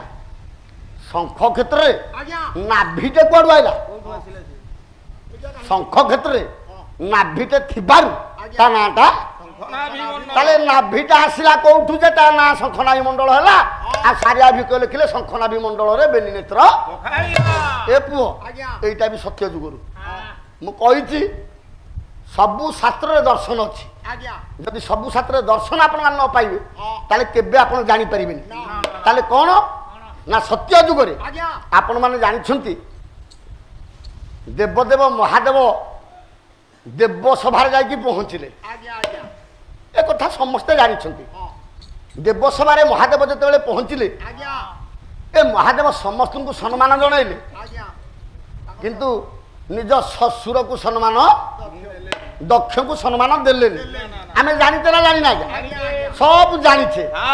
ଯଦି ଏତେ ବଡ ସଭା ବସିବ ଜ୍ୱାଇଁ ପୁଅଟା ଆସିବ ଗାଁ ଟାଙ୍କ ଲୋକଙ୍କୁ ଗୋଡ ତଳେ ମୁଣ୍ଡିଆ ମାରିବ କି ନମସ୍କାର କରିବ ଶ୍ୱଶୁର ସଭାପତି ହେଇକି ବସିଥିବେ ଶ୍ୱଶୁରଙ୍କୁ ନମସ୍କାର ଟେ କରିବନି ଶ୍ୱଶୁର କଣ କହିବ ଏଭଳିଆ ଝିଅ ମରିଯାଉ ରାଣ୍ଡ ହେଇଯାଉ ଏ ଜ୍ୱାଇଁ ମରିବା କହିବ ନା କହିବନି ଆଜ୍ଞା ଅପମାନ ପାଇଲେ ଦକ୍ଷ ମୁଁ କହୁନି ଦକ୍ଷ ଯଜ୍ଞ କଥା କହୁନି ଟିକେ ଖାଲି ଶଙ୍ଖନାଭି ମଣ୍ଡଳ କଥା ମାଝି ଆଲୋଚନା କରିଦଉଛି ଦକ୍ଷ ଅପମାନ ପାଇକି ଆସିଲେ ଆସିଲା ପରେ ବ୍ରହ୍ମାଙ୍କ ନିକଟରେ ପହଞ୍ଚିଲେ ବ୍ରହ୍ମା କହିଲେ ବେ ଦକ୍ଷ ତମେ ଯୋଉ ଅପମାନ ପାଇଛ ତମ ଅପମାନର ପ୍ରତିଶୋଧ ନେବା ପାଇଁ ତମେ ଗୋଟେ ଯଜ୍ଞ କର ଦକ୍ଷ ଗୋଟେ ଯଜ୍ଞ କଲେ ଆଜ୍ଞା ସମସ୍ତେ କହନ୍ତି ଦକ୍ଷ ଯଜ୍ଞ କିଏ କିଏ କହନ୍ତି ଶିବହୀନ ଯଜ୍ଞ ବାସ୍ତବରେ ସେ ଯଜ୍ଞ ନାଁଟା କଣ ଭାଗବତ କହିଲେ ହସି କହନ୍ତି ବେଦବ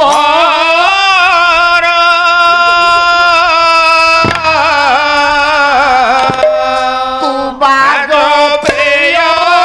ଯଜ୍ଞ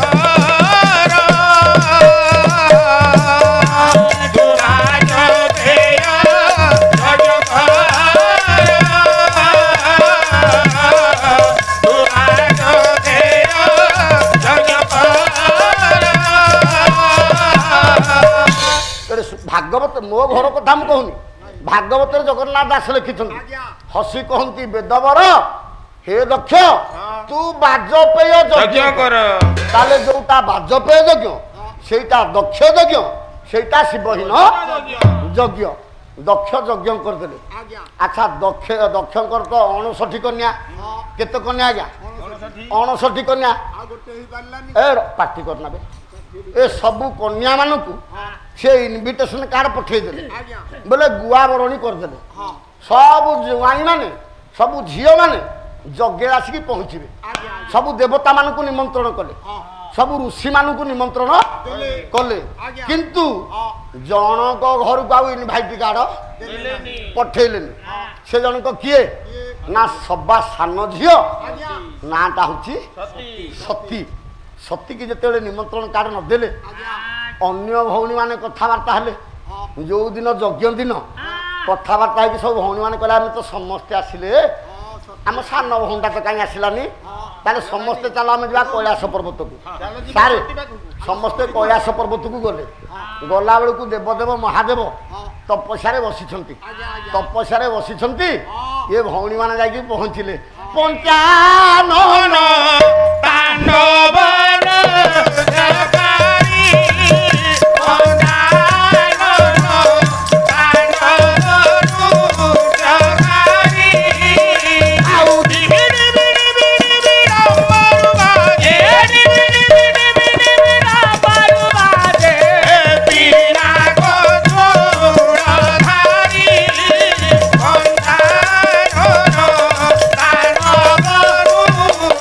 God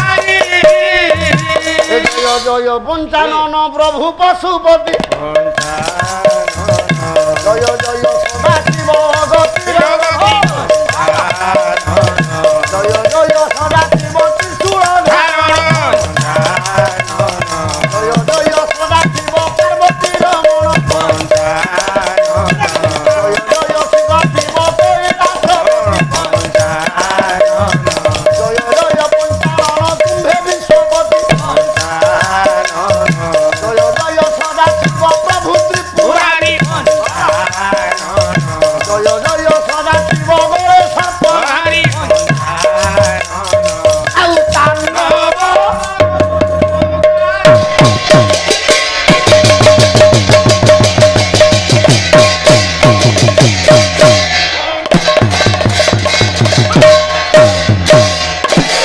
ଏ ଭଉଣୀମାନେ ଯାଇ ଦେବଦେବ ମହାଦେବଙ୍କୁ ଉଠେଇଲେ ପଣ୍ଡିତେ ଦେବଦେବ ମହାଦେବ ଚକ୍ଷୁକୁ ନିମିଳିତ କଲେ ବୋଲେ ଆଖି ଖୋଲିଲେ ଆଖି ଖୋଲିଲା ପରେ ଦେଖିଲେ ସବୁ ଭଉଣୀମାନେ ଆସିକି ପହଞ୍ଚିଛନ୍ତି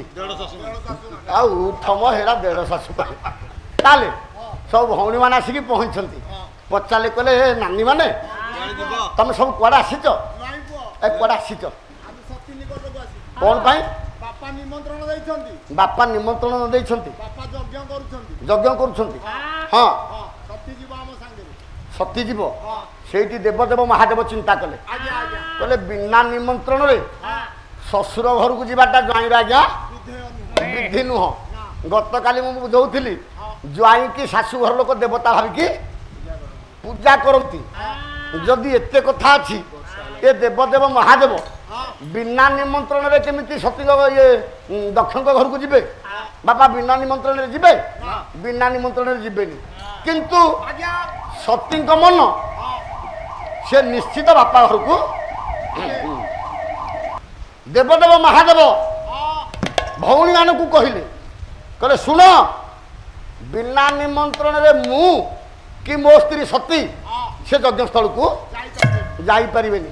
ସବୁ ଭଉଣୀମାନେ କହିଲେ କହିଲେ ବାପାଙ୍କର ବୋଧେ ମନେ ନାହିଁ ଆଉ ସମସ୍ତଙ୍କ ଘରେ ତ ଗୁଆ ଲଗେଇଲେ ସମସ୍ତଙ୍କୁ ତ ବରଣୀ କରିକି ଆସିଲେ ଆଉ ତମକୁ ବୋଧେ ଦବା ପାଇଁ ମନେ ନାହିଁ ଆଉ ଚାଲ ଆମେ କହୁଛୁ ଯିବା ସେଇଠି ଦେବଦେବ ମହାଦେବ କହିଲେ କହିଲେ ମୁଁ ଯିବିନି ମହାଦେବ ଜାଣିଛନ୍ତି ଦକ୍ଷ କ'ଣ ପାଇଁ ଯଜ୍ଞଟା କରିଛନ୍ତି ଦେବଦେବ ମହାଦେବ ଜାଣିଛନ୍ତି କହିଲେ ମୁଁ ଯିବିନି କିନ୍ତୁ ଯଦି ସତୀ ଯିବା କଥା ଯାଆନ୍ତୁ ମୋର କିଛି ଆପତ୍ତି ନାହିଁ କିନ୍ତୁ ସତୀ ଯିବା ପୂର୍ବରୁ ମୋର ଗୋଟିଏ କଥା ଶୁଣ ତମେ ମୋ ନିର୍ଦ୍ଦେଶ ଉଲ୍ଲଂଘନ କରିକି ଯାଉଛ ମୋର ଏଥିରେ କିଛି ଆପତ୍ତି ନାହିଁ କିନ୍ତୁ ସେଠିକି ଗଲେ ମୋର ଦିଟା କଥା ରଖିବ ଆଜ୍ଞା ଦେବଦେବ ମହାଦେବ ସତୀଙ୍କି କହିଲେ କହିଲେ ମୋର ଦିଟା କଥା ରଖିବ ନା ଦିଟା କଥା କ'ଣ ନା ପ୍ରଥମେ ମୋ ନିନ୍ଦା କାନରେ ପ୍ରଥମ କଥା ଦ୍ୱିତୀୟ କଥା ମୋତେ ନିନ୍ଦା କରୁଥିବା ଲୋକଟାକୁ ଆଖିରେ ଦେଖିବନି ଦେଖନ୍ତୁ ଆଜ୍ଞା କେଡ଼େ ନିର୍ଦ୍ଦୟ ବାର୍ତ୍ତା ଦେଲେ କହିଲେ ମୋ ନିନ୍ଦା କାନରେ ଶୁଣିବନି କି ମୋତେ ନିନ୍ଦା କରୁଥିବା ଲୋକଟାକୁ ଆଖିରେ ଆଜ୍ଞା ଭଉଣୀମାନଙ୍କ ସହିତ ସତୀ ସ୍ୱାମୀଙ୍କ କଥାକୁ ମାନିକି ଗଲେ ଗଲା ବେଳକୁ ଦକ୍ଷ ଯଜ୍ଞ ଯେଉଁ ଜାଗାରେ ଅଛି ଯେତେ ଆସନ ପଡ଼ିଥିଲା ସବୁ ଆସନରେ ସବୁ ମାନ୍ୟଗଣ୍ୟ ଅତିଥିମାନେ ବସି ସାରିଲେଣି ଋଷିମାନେ ବସି ସାରିଲେଣି ଏ ଯେଉଁ ଭଉଣୀମାନେ ଯାଇଥିଲେ ଭଉଣୀମାନେ ବସିଲେଣି ଜ୍ୱାଇଁମାନେ ବି କିନ୍ତୁ ଗୋଟିଏ ଆସନ ଐଶାନ୍ୟ କୋଣରେ ଖାଲି ପଡ଼ିଛି ସାରେ ଐଶାନ୍ୟ କୋଣରେ ଗୋଟିଏ ଆସନ ଖାଲି ପଡ଼ିଛି ସେଇଠି ଦେବତାମାନଙ୍କୁ ଋଷିମାନଙ୍କୁ ନିମନ୍ତ୍ରିତ କରିକି ନେବା ପାଇଁ ଜଣେ ଋଷି ଥିଲେ ସେ କୋଉ ଋଷି ନା ସେ ଋଷିଙ୍କ ନାଁ ହେଉଛି କର୍ତ୍ତୁ ମନେ ରଖନ୍ତୁ ଆଜ୍ଞା ସେ ଋଷିଙ୍କ ନାଁ ହେଉଛି କର୍ତ୍ତୁ ଋଷି କିନ୍ତୁ ସତୀ ଠିଆ ହେଇଛନ୍ତି ତାଙ୍କୁ କେହି ଡାକୁ ନାହାନ୍ତି କି ଆସନକୁ ନେଉନାହାନ୍ତି କର୍ତ୍ତୁ ଋଷି ଦକ୍ଷକୁ ପଚାରିଲେ ଐଶାନ୍ୟ କୋଣରେ ଯେଉଁ ଆସନଟା ଖାଲି ପଡ଼ିଛି କର୍ତ୍ତୁ ଋଷି ଦକ୍ଷକୁ ପଚାରିଲେ ଏ ପୁଅ କୁମାର ସମ୍ଭବ ମହାକବି କାଳିଦାସ କହିଲେ ଭୋ ଭୋ ଦକ୍ଷ ଐଶାନ ଈଶାନ ପୁତ୍ର କହ ଦେବ ପରିପୂଜଏ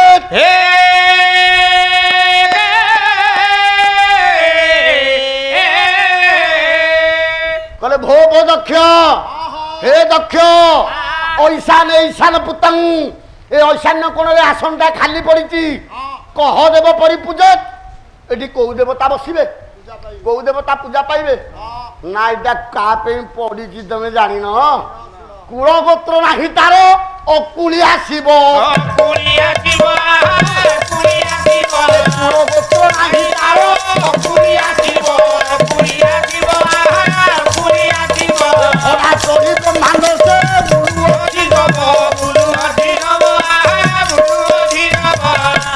ଆସନଟା କାହା ପାଇଁ ପଡିଛି ଜାଣିନ ଯାର କୁଳ ଗୋତ୍ର ନାହିଁ ଅକୁଳିଆଟା ଯାର ଗୋତ୍ର ନାହିଁ ଅଗୋତ୍ରିଆଟା ତାର ଘର ଦ୍ୱାର ନାହିଁ ମଶାଣିରେ ପାଉଁଶ ବୁଡ଼ି ହେଇକି ବୁଲୁଛି ବେକରେ ସାପ ଗଣ୍ଡେ ବୁଲେଇ ଦେଇକି ଗୋଟେ ହଡ଼ା ଉପରେ ଚଢ଼ିକି ଆଜ୍ଞା ଏ ଗାଡ଼ିଟା କିଏ କଲେ ଦକ୍ଷ ନାଇଁ ଆଜ୍ଞା ଗାଡ଼ିଟା କିଏ କଲେ ଠିଆ ହେଇଛନ୍ତି କିଏ ସତୀ ସ୍ୱାମୀ କହିଥିଲେ କ'ଣ ମୋ ନିନ୍ଦା କାନରେ କି ମୋତେ ନିନ୍ଦା କରୁଥିବା ଲୋକଟାକୁ ଆଖିରେ ସତୀ ନିନ୍ଦା ଶୁଣିଲେ ନିନ୍ଦା କରୁଥିବା ଲୋକଟାକୁ ବାପା ମିଛ କି ସତୀ ନିନ୍ଦା ଶୁଣିଲେ ଆଉ ନିନ୍ଦା କରୁଥିବା ଲୋକଟାକୁ ଆଖିରେ ଦେଖିଲେ ଆଖିରେ ଦେଖି ସାରିବା ପରେ ମନ ଭିତରେ ଦେବଦେବ ମହାଦେବଙ୍କୁ ଡାକିଲେ କହିଲେ ସ୍ୱାମୀ ଆପଣ ଦେଇଥିବା କଥାକୁ ମୁଁ ରଖିପାରିଲିନି ସ୍ୱାମୀ ଆପଣଙ୍କୁ ନିନ୍ଦା କରୁଥିବା ଲୋକଟାକୁ ମୁଁ ଆଖିରେ ଦେଖିଲି ନିନ୍ଦା କରୁଥିବା ଲୋକର କଥାଟାକୁ ମୁଁ କାନରେ ଶୁଣିଲି ମୁଁ ଆପଣଙ୍କ କଥା ରଖିପାରିଲିନି ସ୍ୱାମୀ ମୋ ଦେହଟା ଅପବିତ୍ର ହେଇଗଲା ମୁଁ କଳଙ୍କିନୀ ହେଇଗଲି ସ୍ୱାମୀ ଏ କଳଙ୍କ ଶରୀର ନେଇକି ମୁଁ ଆଉ ଆପଣଙ୍କ ପାଖକୁ ଯିବିନି ଆମ ଭାରତୀୟ ନାରୀ କେଡ଼େ ଆର୍ଯ୍ୟା ଆମ ଭାରତୀୟ ନାରୀ କେଡ଼େ ମହତ୍ୱପୂର୍ଣ୍ଣ ନାରୀ ଆପଣ ମାନଙ୍କର ଆଗରେ ସତ୍ୟ ହେଉଛନ୍ତି ତାର ଜ୍ୱଳନ୍ତ ପ୍ରମାଣ ଜ୍ୱଳନ୍ତ ନିଦର୍ଶନ ସତୀ ଚିନ୍ତା କଲେ କହିଲେ ଆଉ ଏ କଳୁଷିତ ପିଣ୍ଡଟାକୁ ନେଇକି ଆଉ ଶିବଙ୍କ ନିକଟକୁ ଯିବିନି ଏ ଅପବିତ୍ର ଦେହଟାକୁ ନେଇକି ଆଉ ମୋ ପ୍ରଭୁଙ୍କ ନିକଟ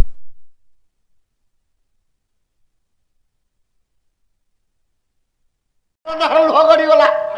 କହିଲା ଏ ଅପବିତ୍ର ଶରୀରକୁ ନେଇକି ମୋ ସ୍ୱାମୀଙ୍କ ନିକଟକୁ ମୁଁ ଆଉ ଯିବିନି ଏ ଅପବିତ୍ର ଦେହକୁ ନେଇକି ମୋ ପ୍ରଭୁଙ୍କୁ ମୁଁ ଆଉ ଅପବିତ୍ର କରିବିନି କାନ୍ଦୁଛନ୍ତି ମା ସତୀ କହୁଛନ୍ତି ଏ ଯଜ୍ଞ କୁଣ୍ଡରେ ମୁଁ ଆଜି ଝାସ ଦେବି ଯୋଉ ଯଜ୍ଞ କୁଣ୍ଡ ରେ ଅଗ୍ନି ଜଳୁଛି ଲେଲିହାନ ଅଗ୍ନି ଶିଖା ଜଳୁଛି ସେ ଅଗ୍ନିକୁଣ୍ଡ ନିକଟକୁ ଯାଉଛନ୍ତି ଧୀରେ ଧୀରେ ସତୀ ପଣ୍ଡିତେ ଗଲାବେଳେ ଦକ୍ଷ ଆଉ ଥରେ ଗାଳି କରିଦେଲେ କହିଲେ ଅକୁଳିଆ ହଡ଼ା ଚଢ଼ା ଲଙ୍ଗୁଳିଆ ଶିବ ମୋ ଯଜ୍ଞକୁ ଆସିଥିଲେ ତାକୁ ଭଦ୍ର ଅପମାନ ଦେଇକି ମୁଁ ପଣ୍ଡିତେ ସତୀଙ୍କ କାନରେ ଆଉ ଥରେ ପଡ଼ିଗଲା ମା ସତୀ ଚିନ୍ତା କଲେ କହିଲେ ଆଉ ସ୍ୱାମୀଙ୍କ ନିନ୍ଦା ଶୁଣିବିନି କାନରେ ଆଙ୍ଗୁଠି ଦେଇଦେଲେ ଆଉ ସ୍ୱାମୀଙ୍କ ନିନ୍ଦା କରୁଥିବା ଲୋକଟାକୁ ଆଖିରେ ଦେଖିବିନି ଆଖିକି ବନ୍ଦ କରିଦେଲେ କୁମାର ସମ୍ଭବ ମହାକାବ୍ୟ ମହାକବି କାଳିଦାସ କହିଲେ ଅଙ୍ଗୁଷ୍ଠ୍ୟା ତର୍ଜନୀ ତଥା ଚକ୍ଷୁ ସ୍ମୃତି ବିମୁଦ୍ରିତ ଉଦ୍ଭାସିତ ସଂହାର ନେତ୍ର ଗାତ୍ର ଭସ୍ମୀଭୂତାଇବ ମୁଁ ସାର୍ ମାନେ ଅଙ୍ଗୁଷ୍ଠ୍ୟା ତର୍ଜନୀ ଏଇଟାକୁ ଆମର ଆଙ୍ଗୁଠି କହନ୍ତି ଆପଣ ମାନେ ଜାଣିଥିବେ ବିଜ୍ଞାନରେ ପଢିଥିବେ ଫ୍ଲେମିଙ୍କ ଦକ୍ଷିଣ ହସ୍ତ ନିୟମ ଫ୍ଲେମିଙ୍କ ବାମ ହସ୍ତ ନିୟମ ବିଜ୍ଞାନ ଯୋଉ ପିଲାମାନେ ଆମର ପଢିଥିବେ ଏଇଟାକୁ କହନ୍ତି ଆଙ୍ଗୁଠି এইটাও কহতি তর্জমা এইটাও কহতি মধ্যমা এইটাও কহতি অনামিকা এইটাও কহতি কনিষ্ঠ নাই কি আজ্ঞা তাহলে অঙ্গুষ্ঠ্যা তর্জনী তথা আঙ্গুটি আউ তর্জনী রে বলে আঙ্গুটি আউ তর্জনী চক্ষু আর স্মৃতি চক্ষু বলে আখি স্মৃতি বলে বলে স্বামী নিন্দাকারী কি দেখিবিনি कि स्वामी को निंदा और कान शुणिबिनी जिते आखि कान दीटाक बंद करके माँ सती रही यज्ञ कुंड निकट रे उद्भासित संहार नेत्र तृतीय नेत्र माँ सती खोलीगला तृतीय नेत्र लेलिहान अग्नि शिखा जाकि यज्ञ कुंड रे तृतीय नेत्र यज्ञ कुंड रे जिते लेलिहान अग्नि शिखा मो सार माने पड़ा से लेलिहान अग्नि शिखा को सती झास दबा को जीवा पूर्वर शिव को डाकिले कौन डाकिले कहले प्रभु मो कलंकित शरीर को झास दबापे मु जाऊँगी आपण निकट को कलंकित शरीर नहीं आपन को अपवित्र करिबिनी ମୁଁ ଯିବା ପୂର୍ବରୁ ପ୍ରଭୁ ଏତିକି ମାଗୁଛି ମୁଁ ଅଗ୍ନିରେ ଜଳି ପଡ଼ିକି ପାଉଁଶ ହେଇଯାଇପାରେ କିନ୍ତୁ ପର ଜନ୍ମରେ ମୁଁ ଆପଣଙ୍କର ପାଦ ତଳର ଦାସୀ ହେଇକି ଗୋସ୍ୱାମୀ ତୁଳସୀଦାସ ମହାରାଜ ରାମଚରିତ ମାନସରେ କହିଲେ ସତୀବର ନ ହରି ସନବରୁ ମାଗା ହରି ସନବରୁ ମାଗା ଜନମେ ଜନମେ ଶିବ ପଦ ଅନୁରାଗା ଶ୍ରୀରାମ ଜୟ ରାମ ଜୟ ଜୟ ରାମ ଜୟ ଜୟ ରାମ ସଙ୍କଟ ମୋଚନ ଜୟ ହନୁମାନ।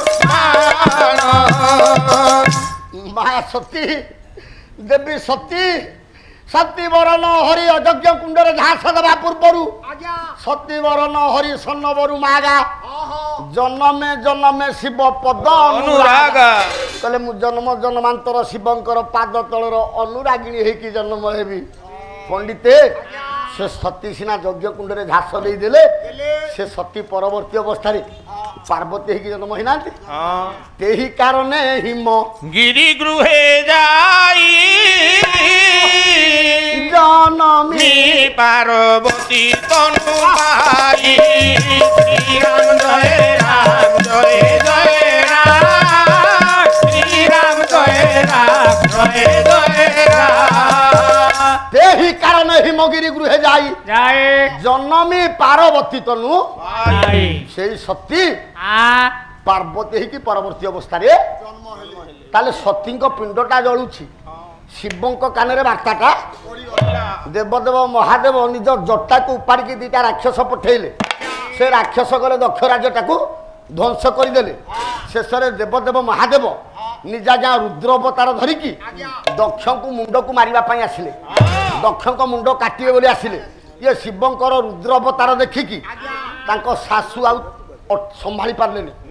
ଶିବଙ୍କୁ ବନ୍ଦେଇବା ପାଇଁ ଯେତେବେଳେ ଆସିଲେ ଆମେ ସମସ୍ତେ କହୁଛେ ଶିବଙ୍କର ଲିଙ୍ଗ କାହିଁକି ପୂଜା ପାଇଲା ନିଜେ ଉଲ୍ଲଗ୍ନ ହେଇକି ଶାଶୁଙ୍କୁ ଦେଖେଇଦେଲେ କିଏ ଦେବଦେବ ମହାଦେବ ସେଇ ଶାଶୁ ଅଭିଶାପ ଦେଲେ କହିଲେ ଯୋଉ ଲିଙ୍ଗକୁ ମୋ ଆଗରେ ତମେ ପ୍ରତିପାଦିତ କଲ ମୁଁ ତ ଆଉ ସେଗୁଡ଼ାକ କହିବା ଉଚିତ ନୁହଁ ମୁଁ ଅଭିଶାପ ଦଉଛି ଏ ସଂସାର ଭିତରେ ତମକୁ କେହି ତମର ସେଇଟାକୁ ପୂଜା କରିବେ ଆଜ୍ଞା ସେଇଆ ହିଁ ହେଲା। ଏପଟେ ଯଜ୍ଞ କୁଣ୍ଡରେ ଜଳୁଛନ୍ତି କିଏ ମା ସତୀ ତ୍ରିଶୂଳ ଧରିଲେ ସତୀଙ୍କି ତ୍ରିଶୂଳ ବିଧ କରିକି କାନ୍ଧରେ ପକେଇଲେ ଶିବଙ୍କ ତ୍ରିଶୂଳରେ ଝୁଲିଛନ୍ତି କିଏ ନା ସତୀ ଭଗବାନ ନାରାୟଣଙ୍କୁ ଡାକିଲେ କିଏ ଦେବଦେବ ମହାଦେବ କହିଲେ ପ୍ରଭୁ ମୋ ସତୀକି ଉପଯୁକ୍ତ ସ୍ଥାନରେ ସ୍ଥାନିତ କରାନ୍ତୁ ଭଗବାନ ଆସିଲେ ସୁଦର୍ଶନ ଚକ୍ରରେ ସତୀଙ୍କ ପିଣ୍ଡଟାକୁ କାଟିଲେ ସୁଦର୍ଶନ ଚକ୍ରରେ କେତେଟା ପୁରାଣ ଆମର କହୁଛି ଯେ ତାଙ୍କ ପିଣ୍ଡଟାକୁ 52 ଖଣ୍ଡ କରିକି ଯାହାଫଳରେ 52ଟା ଶକ୍ତିପୀଠ ଆଜ୍ଞା ହେଇଛି କିନ୍ତୁ ବୃହତ୍ ଶିବ ସଂହିତା କହିଲେ 52 ଖଣ୍ଡ ହେଇନି ଇଏ ସତୀଙ୍କର ପିଣ୍ଡଟା ପ୍ରଥମେ 8 ଖଣ୍ଡ ହେଲା ଯୋଉ 8 ଖଣ୍ଡ ଯାକ ଅଷ୍ଟଚଣ୍ଡିକା ନାମକୁ ଧାରଣ କଲେ ପୁଣି ପ୍ରତ୍ୟେକ ଖଣ୍ଡକୁ 8.5 ଭାଗରେ ବିଭକ୍ତ କଲେ ଯଦି ପ୍ରତ୍ୟେକ ଖଣ୍ଡ 8 ଭାଗରେ ବିଭକ୍ତ ହେଲା 8 ଅଷ୍ଟା 64 ଖଣ୍ଡ କଣ ହେଲେ ନା 64 ଖଣ୍ଡ 64 ଯୋଗିନୀ ବୋଲାଇଲେ ଯୋଗୀ ବୋଲାଇଲେ ଯୋଗୀ ବୋଲାଇଲେ ମନ ଦେଇ ଶୁଣିଲେ ମୋ ପଣ୍ଡିତ ଭଲେ ମୋ ପଣ୍ଡିତ ଭଲେ ମୋ ପଣ୍ଡିତ ଭଲେ ଶେଷରେ ତ୍ରିଶୂଳ ମୁନରେ ତାଙ୍କ ନାଭି ରହିଥିଲା ନାଭି ରହିଥିଲା ନାଭି ରହିଥିଲା ସତ୍ୟନାରାୟଣଙ୍କର କରୁଣା ହୋଇଲା କରୁଣା ହୋଇଲା କରୁଣା ହୋଇଲା ତ୍ରିଶୂଳ ମୁନରେ ନାଭିଟା ଲାଗିଥିଲା ଏ ନାଭିଟାକୁ ବି ନାରାୟଣ ଚକ୍ର ପେଶିକି 2 ଖଣ୍ଡ କଲେ 2 ଖଣ୍ଡ କରିକି ଗୋଟେ ଖଣ୍ଡ ପକେଇଥିଲେ ଯାଜପୁରରେ ବାପା ଗୋଟେ ଫାଳ ପଇଲା କୋଉଥିରେ ଯାଜପୁରରେ ଯୋଉଥିପାଇଁ ତାକୁ ନାଭି କ୍ଷେତ୍ର ବୋଲି କୁହାଉଛି ବିରଜା କ୍ଷେତ୍ରଟାକୁ କୋଉ କ୍ଷେତ୍ର କୁହାଯାଉଛି ନାଭି କ୍ଷେତ୍ର आम जगन्नाथ संस्कृति भितर केते महान कथा अच्छी आज्ञा सी गला नाभि क्षेत्र आउ गोटे फाड़ कौटी पड़ा ना आउ गोटे फाड़ आम शंख क्षेत्र रे पड़ा शंख क्षेत्र रे सतींकर नाभि पड़ारू ता नाटा है शंख नाभि मंडल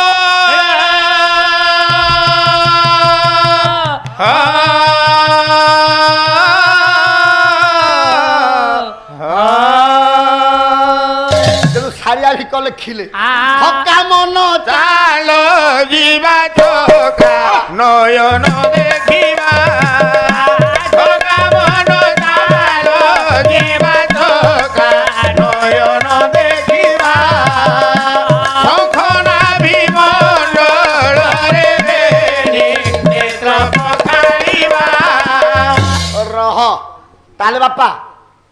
ये होची एक आश्चर्य नहीं कि सारे ये होची एक आश्चर्य शंख क्षेत्र कहीं शंख नाभि मंडल कहीं ये अर्धासेनी ठाकुराणी पिया गले ए गोटा ये गला आज्ञा तापर देखा आज्ञा जगन्नाथ द्वार केतेटा ता भीतर भी आश्चर्य कथा अच्छी मु कही आज्ञा आश्चर्य कथा जगन्नाथ अनेक परा न एक जहा तू देखिब चौदिगे जहा देख सबू तो आश्चर्य चारि दिगरे जोटा को देखिब सब गुड़ाक आश्चर्य ताले जगन्नाथ केतेटा द्वार चारिटा द्वार चारिटा द्वार पूर्व पश्चिम उत्तर दक्षिण पूर्व द्वार रे जोड़े सिंह अछंती नहीं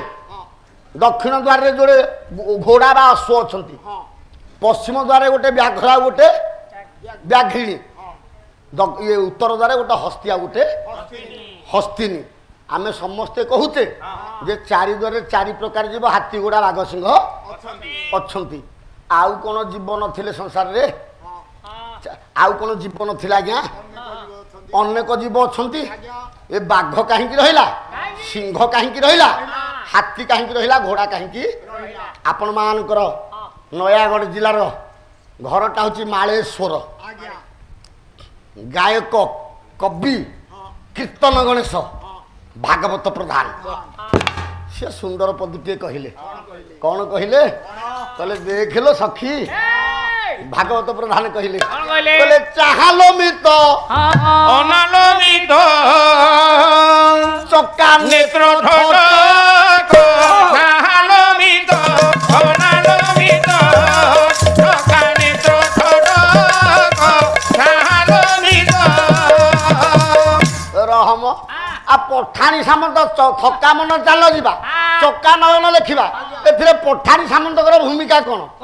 पठाणी सामंत स्त्री की नेला बेले सब कथा कहते आम दलई बाबू कहते बड़ दलई बाबू कहते तुम जानून कहीं आउच पाला कर कौच मु जगन्नाथ संस्कृति आज आलोचना करुच्ची बसिकी शुण जगन्नाथ संस्कृति चाहलो मित अनालो मित चक्का नेत्र ठोट चाहलो मित अनालो मित चक्का नेत्र ठोट चाहलो मित महोदधि कुले कपट मुळे आउ बिराजु अछि निराशि कटक चाहलो मित अनालो मित चक्का नेत्र ठोट चाहलो मित सारे चारि द्वार कौ द्वार रे किए रहिला भागवत प्रधान कहले कहले पूर्व द्वारे बंधा के केसरी उत्तर रे मरीच करी पूर्व द्वारे बंधा केसरी उत्तर रे मरीच करी पश्चिम दुआरे मरीच साधुर पश्चिम दुआरे मरीच साधुर दक्षिण दुआरे बंधा घोट चाहलो मित अनालो मित चक्का नेत्र ठोट चाहलो मित पूर्व द्वारे बंधा केशरी पूर्व द्वारटा सारे सिंह द्वार उत्तर रे बलिष्ठ करी उत्तरटा हला हाथी द्वार पश्चिम द्वारे विराट शार्दूल पश्चिम द्वारटा हला बाघ द्वार दक्षिण द्वारे बंधा घोटक नाइ कि आज्ञा दक्षिण द्वारटा हला घोड़ा द्वार ताले ये तक पास करके गले क्या देखिब जगन्नाथ को ଭାଗବତ ପ୍ରଧାନ ଏଇ କଥା କହିଲେ କହିଲେ ଭାଇ ଭଗ୍ନୀ ସଙ୍ଗତେ ଘେନି ବିହାରରେ କରନ୍ତି ତିନି ବିହାରରେ କରନ୍ତି ତିନି ବିହାରରେ କରନ୍ତି ତିନି ଏ ପ୍ରମୋଦ ଆଜ୍ଞା ଭାଗବତ କହେ ବିବାହ ହେବା କାଳେ ଭାଗବତ କହେ ବିବାହ ହେବା କାଳେ କହିଲା ସବୁ ମନ୍ଦିରରେ ଶିବ ମନ୍ଦିରରେ ତ ପାର୍ବତୀ ରହନ୍ତି ନାରାୟଣଙ୍କ ମନ୍ଦିରରେ ତ ଲକ୍ଷ୍ମୀ ରହନ୍ତି ଏ ଆଙ୍କ ମନ୍ଦିରରେ କଣ ସୁଭଦ୍ରା ରହିଲେ କି ଜଗନ୍ନାଥଙ୍କ ମନ୍ଦିରରେ ସୁଭଦ୍ରା କଣ ତାଙ୍କ ସ୍ତ୍ରୀ କି ଭାଗବତ ଗୋଟେ ଅବାଗିଆ କଥା ଲେଖିଦେଲେ କଣ ଲେଖିଲେ କହିଲେ ଭାଗବତ କହେ ଭାଗବତ କହେ ବିବାହ ହେବା କାଳେ ଭାଗବତ କହେ ବିବାହ ହେବା କାଳେ ହୋଇନଥିଲା କି ରାଜ ଜୋଟ ତାହାଲ ବିତ ଅନାଲ ବିତ ସକାଳେ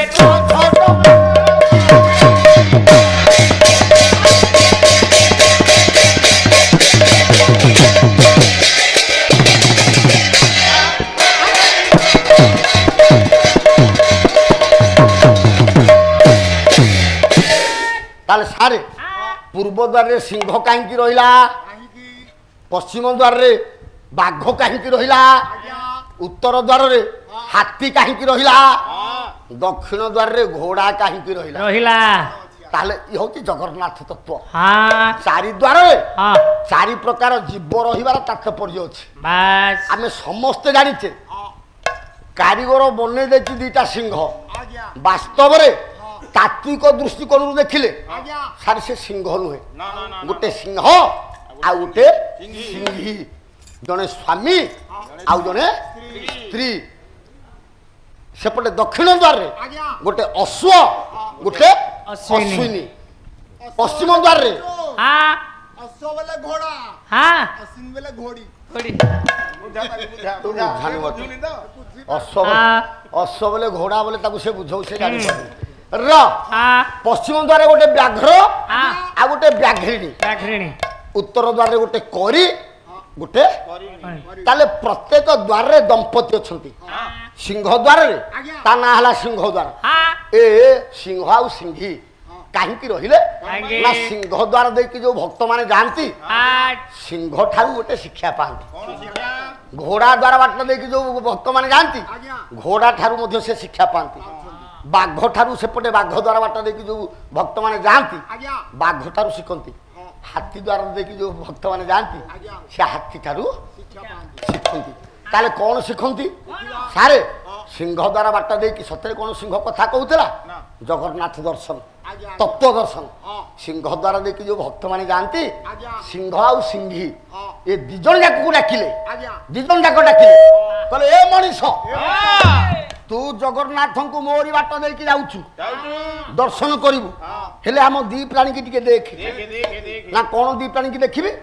ନା ଦେଖ ଏ ସଂସାର ଭିତରେ ଯେତେ ସଂଯମୀ ପ୍ରାଣୀ ଅଛନ୍ତି ଆମ ଦି ଜଣଙ୍କଠୁ ସଂଯମୀ ସଂସାରରେ କେହି ନାହାନ୍ତି ସିଂହ ଠାରୁ ନାହାନ୍ତି ଆଜ୍ଞା କାହିଁକି ନା ସିଂହ ସତ୍ୟ ଯୁଗରେ 8 ବର୍ଷକୁ ଗୋଟେ ଥର ତା ସ୍ତ୍ରୀ ସହିତ ରମଣ କରେ କିଏ ସିଂହ ତ୍ରେତା ଯୁଗରେ 4 ବର୍ଷକୁ ଗୋଟେ ଥର ଦ୍ୱାପର ଯୁଗରେ 2 ବର୍ଷରେ ଗୋଟେ ଥର କଳି ଯୁଗରେ ବର୍ଷକେ ଥରୁଟେ ଯଦି ମିଛ ଆପଣ ଯାଇକି ନନ୍ଦନକାନନ ଚିଡ଼ିଆଖାନାରେ ପଚାରନ୍ତୁ ସିଂହ ବର୍ଷକେ ଗୋଟିଏ ଥର ତା ସ୍ତ୍ରୀ ସହିତ ବା ସିଂହୀ ସହିତ ସହବାସ କରିବ କାହିଁକି ନା ସଂଯମତାକୁ ସେ ଲକ୍ଷ୍ୟ କିନ୍ତୁ ଏ ମଣିଷ ତୁ କଳିଯୁଗର ମଣିଷ ଜୀବଜଗତର ଶ୍ରେଷ୍ଠ ପ୍ରାଣୀ ଭଗବାନ ଯେତେବେଳେ ତୋତେ ସୃଷ୍ଟି କଲେ ତୋ ଉପରେ ସବୁତକ ଆଶୀର୍ବାଦ ଅଜାଡ଼ି ଦେଲେ ତୁ ଟିକେ ସଂଯମତା ରକ୍ଷା କରିଲୁନୁ ଦିନ ବାର ତିଥି ନକ୍ଷତ୍ର ଗୋଟେ କୁକୁର ତା ଋତୁ ଅନୁସାରେ ସଙ୍ଗମ କରୁଛି କିନ୍ତୁ ତୁ କୁକୁରଠୁ ନିହାତି ହେଇଗଲୁ ନାଇଁ ଆଜ୍ଞା ଏଇଟା ହେଇଛି ନା ହେଇନି ତେଣୁ ଦେଖେ ଆମେ ଯେମିତି ସଂଯମତା ରକ୍ଷା କରିଛୁ ତୁ ଯଦି ଆମରି ପରି ସଂଯମୀ ହେଇପାରିବୁ ତାହେଲେ ଜଗନ୍ନାଥଙ୍କୁ ଦେଖିବାର ମହତ୍ଵ ପାଇପାରିବୁ ତାହେଲେ ବାପା ସିଂହ ଦ୍ୱାରରୁ ସିଂହ ଆଉ ସିଂହୀ ଠାରୁ ଶିଖିଲେ କଣ ନା ସଂଯମତା ଦକ୍ଷିଣ ମୋଟ ହବ ଗଲା ବେଳକୁ ପଡିବ କୋଉ ଦ୍ୱାର ଦକ୍ଷିଣ ଦ୍ୱାରରେ କିଏ ଅଛି ଅଶ୍ୱ ଆଉ ଅଶ୍ୱିନୀ ଯୋଉ ଭକ୍ତ ମାନେ ଯାଆନ୍ତି ଅଶ୍ୱ ଆଉ ଅଶ୍ୱିନୀ ଡାକନ୍ତି କହୁଛି ଏ ମଣିଷ ଶୁଣେ ଶୁଣେ ଶୁଣେ ଇଏ ସଂସାର ଭିତରେ ଯେତେ ଚଞ୍ଚଳିଆ ଜୀବ ଅଛନ୍ତି କିଏ ଘୋଡ଼ା କହୁଛି ମୋଠୁ ଅଧିକ ବେଗରେ କେହି ଦୌଡ଼ିବେନି ମୁଁ ଯେତେ ବେଗରେ ଦୌଡ଼ିଲେ କ'ଣ ହବ ମୋ ପିଠିରେ ଗୋଟେ ସଇସ ବସିଛି ସାରେ ଘୋଡ଼ା ପିଠିରେ ଯିଏ ବସେ ତାକୁ କହନ୍ତି ସଇସ ମନେ ରଖନ୍ତୁ ଆଜ୍ଞା କହିଲେ ମୋ ପିଠିରେ ଗୋଟେ ସଇସ ବସିଛି ଏ ସଇସ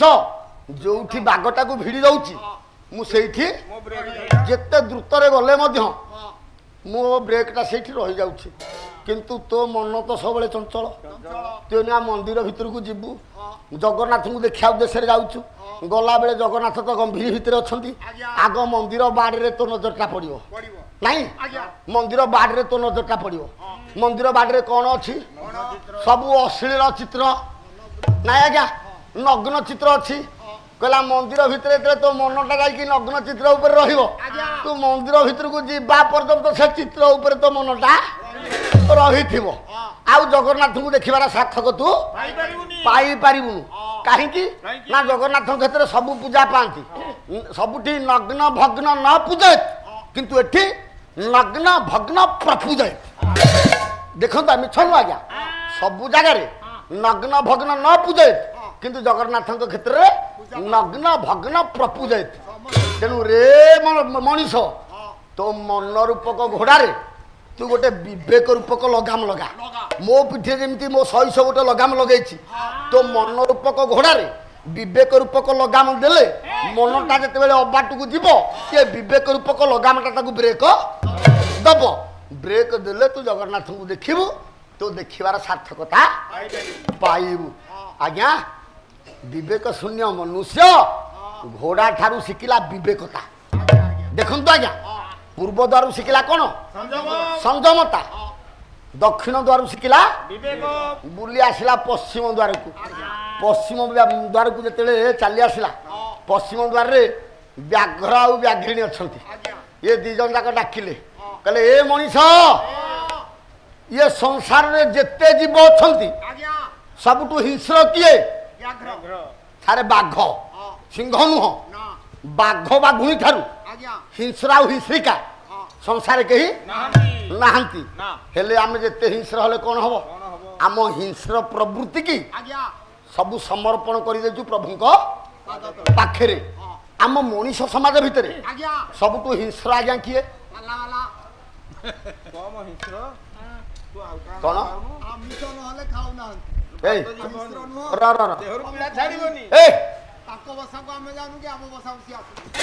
କ'ଣ ଆରେ ସିଏ ସିନା ମୋ ବସାକୁ ଯାଉନାହାନ୍ତି ମୁଁ ଆଜ୍ଞା ସବୁଦିନ ତାଙ୍କ ବସାକୁ ଯାଉଛି ସେଇଟା ମୋ ଦ୍ୱାରା ନାହିଁ ତାଙ୍କ ଟିକେ ଦୋଷ ଅଛି ତ ତେଣୁକରି ସିଏ ଆମ ବସାକୁ କିଏ ଆସିବେ ତେଣୁ ହେ ମୋର ଜ୍ଞାନେନ୍ଦ୍ର ପୁଙ୍ଗବ ତାହେଲେ ବାଘ ଡାକିଲା କହିଲା ଏ ସମାଜରେ ଆମ ବାଘ ଠାରୁ ହିଂସ୍ର ଲୋକ ତମର ଆହୁରି ଅଛନ୍ତି ସଂସାର ଭିତରେ ସବୁଠାରୁ ହିଂସ୍ର କିଏ ବାଘ କିନ୍ତୁ ସମାଜରେ ଏମିତି ମଣିଷ ଅଛନ୍ତି ବାଘ ଠାରୁ ଆହୁରି ହିଂସ୍ର ତାହେଲେ ସେ ମଣିଷ କିଏ ନା ଯୋଉମାନେ ଗୁଣି ଗାରେଡି କରୁଛନ୍ତି ଯୋଉମାନେ ମନ୍ତ୍ରତନ୍ତ୍ର ସେମାନେ ହେଲେ ହିଂସ୍ର ଲୋକ ଆପଣ ଦେଖିବେ ଗୋଟେ ଲୋକ ମରିଯାଇଥିବ ଗୁଣିଆ କହିବ ମୁଁ ତାକୁ ନ୍ୟୁଜରେ ଆପଣ ଶୁଣିଛନ୍ତି କି ନାଇଁ ଆଜ୍ଞା କଟକ ବଡ଼ ମେଡିକାଲରେ ଗୁଣିଆ ଯାଇକି 2 ଦିନ ଯାଏ ମନ୍ତ୍ର ପାଠ କରିକି ମୃତ ଲୋକକୁ ବଞ୍ଚେଇବ ବୋଲି ଆଜ୍ଞା ମୃତ ଲୋକ ବଞ୍ଚିବ ମନ୍ତ୍ର କାମ କରିବ ମହାପୁରୁଷ ଅଚ୍ୟୁତ କହିଲେ ମନ୍ତ୍ର ଯନ୍ତ୍ର ମିଥ୍ୟା ସତ୍ୟଟିଏ କଥା ଶ୍ରୀମୁଖେ କହିଲେ ଅଚ୍ୟୁତ ଆରେ ଶ୍ରୀମୁଖେ କହିଲେ ଅଚ୍ୟୁତ ରେ ଭଲା ଶ୍ରୀମୁଖେ କହିଲେ ଅଚ୍ୟୁତ ଘରେ ଦେବେ ଲୟ ରଖିଥିବୁ ବାର ଘରେ ଦେବେ ଲୟ ରଖିଥିବୁ ତୁ ଦେଖିବୁ ଅଚ୍ୟୁତ ଦେବେ ତୁ ଦେଖିବୁ ଅଚ୍ୟୁତ ଅଚ୍ୟୁତ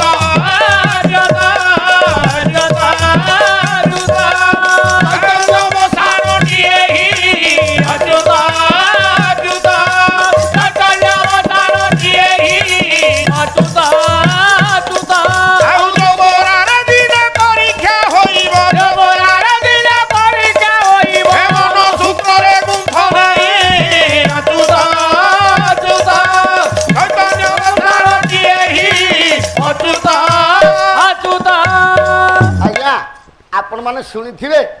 ଗୁଣି ଗାରେଡ଼ି କେତେ ଗୁଡ଼ିଏ ମେଳ ହେଇକି କହନ୍ତି ଆମେ ପ୍ରଭୁଙ୍କୁ ବାନ୍ଧି ଦେଉଛୁ, ଠାକୁରଙ୍କୁ ବନ୍ଦି ଦେଉଛନ୍ତି। ଆମ ଇଏ ଚୈତ୍ର ମାସରେ ଆମ ସେପଟେ ଗୋଟିଏ ବାରବାଟୀ ବୋଲି ଗାଁ ଅଛି, ପାଇକ ବାରବାଟୀ, ଆପଣମାନେ ଜାଣିଥିବେ। ତାଙ୍କ ଗାଁ ଦଣ୍ଡ ଠାକୁରଙ୍କୁ କିଏ କୁଆଡ଼େ ବନ୍ଦି ଦେଇଥିଲା ବୋଲି ସେ ଗୁଣିଆମାନଙ୍କୁ ଡାକିଥିଲେ। ଠାକୁର ଠାକୁରାଣୀ ମନ୍ତ୍ରରେ ବନ୍ଧାଯାଏ, ମନ୍ତ୍ର କାମ କରିବ ସେଠି। ଯଦି ଦେବୀ ଅଛନ୍ତି ମା ଦୁର୍ଗାଙ୍କୁ ଆମେ ବନ୍ଧନ କରିପାରିବା? ତାଙ୍କୁ ବନ୍ଧନ କରିବା ପାଇଁ ଗୋଟିଏ ଦଉଡ଼ି ଅଛି। ସେ କୋଉ ଦଉଡ଼ି? ଭଗବାନ ଜଗନ୍ନାଥ ଦାସ କହିଲେ ମୋତେ ଭକତ ପାରେ ବାନ୍ଧି, ଏଣୁ ମୋ ନାମ ଦୟାନିଧି,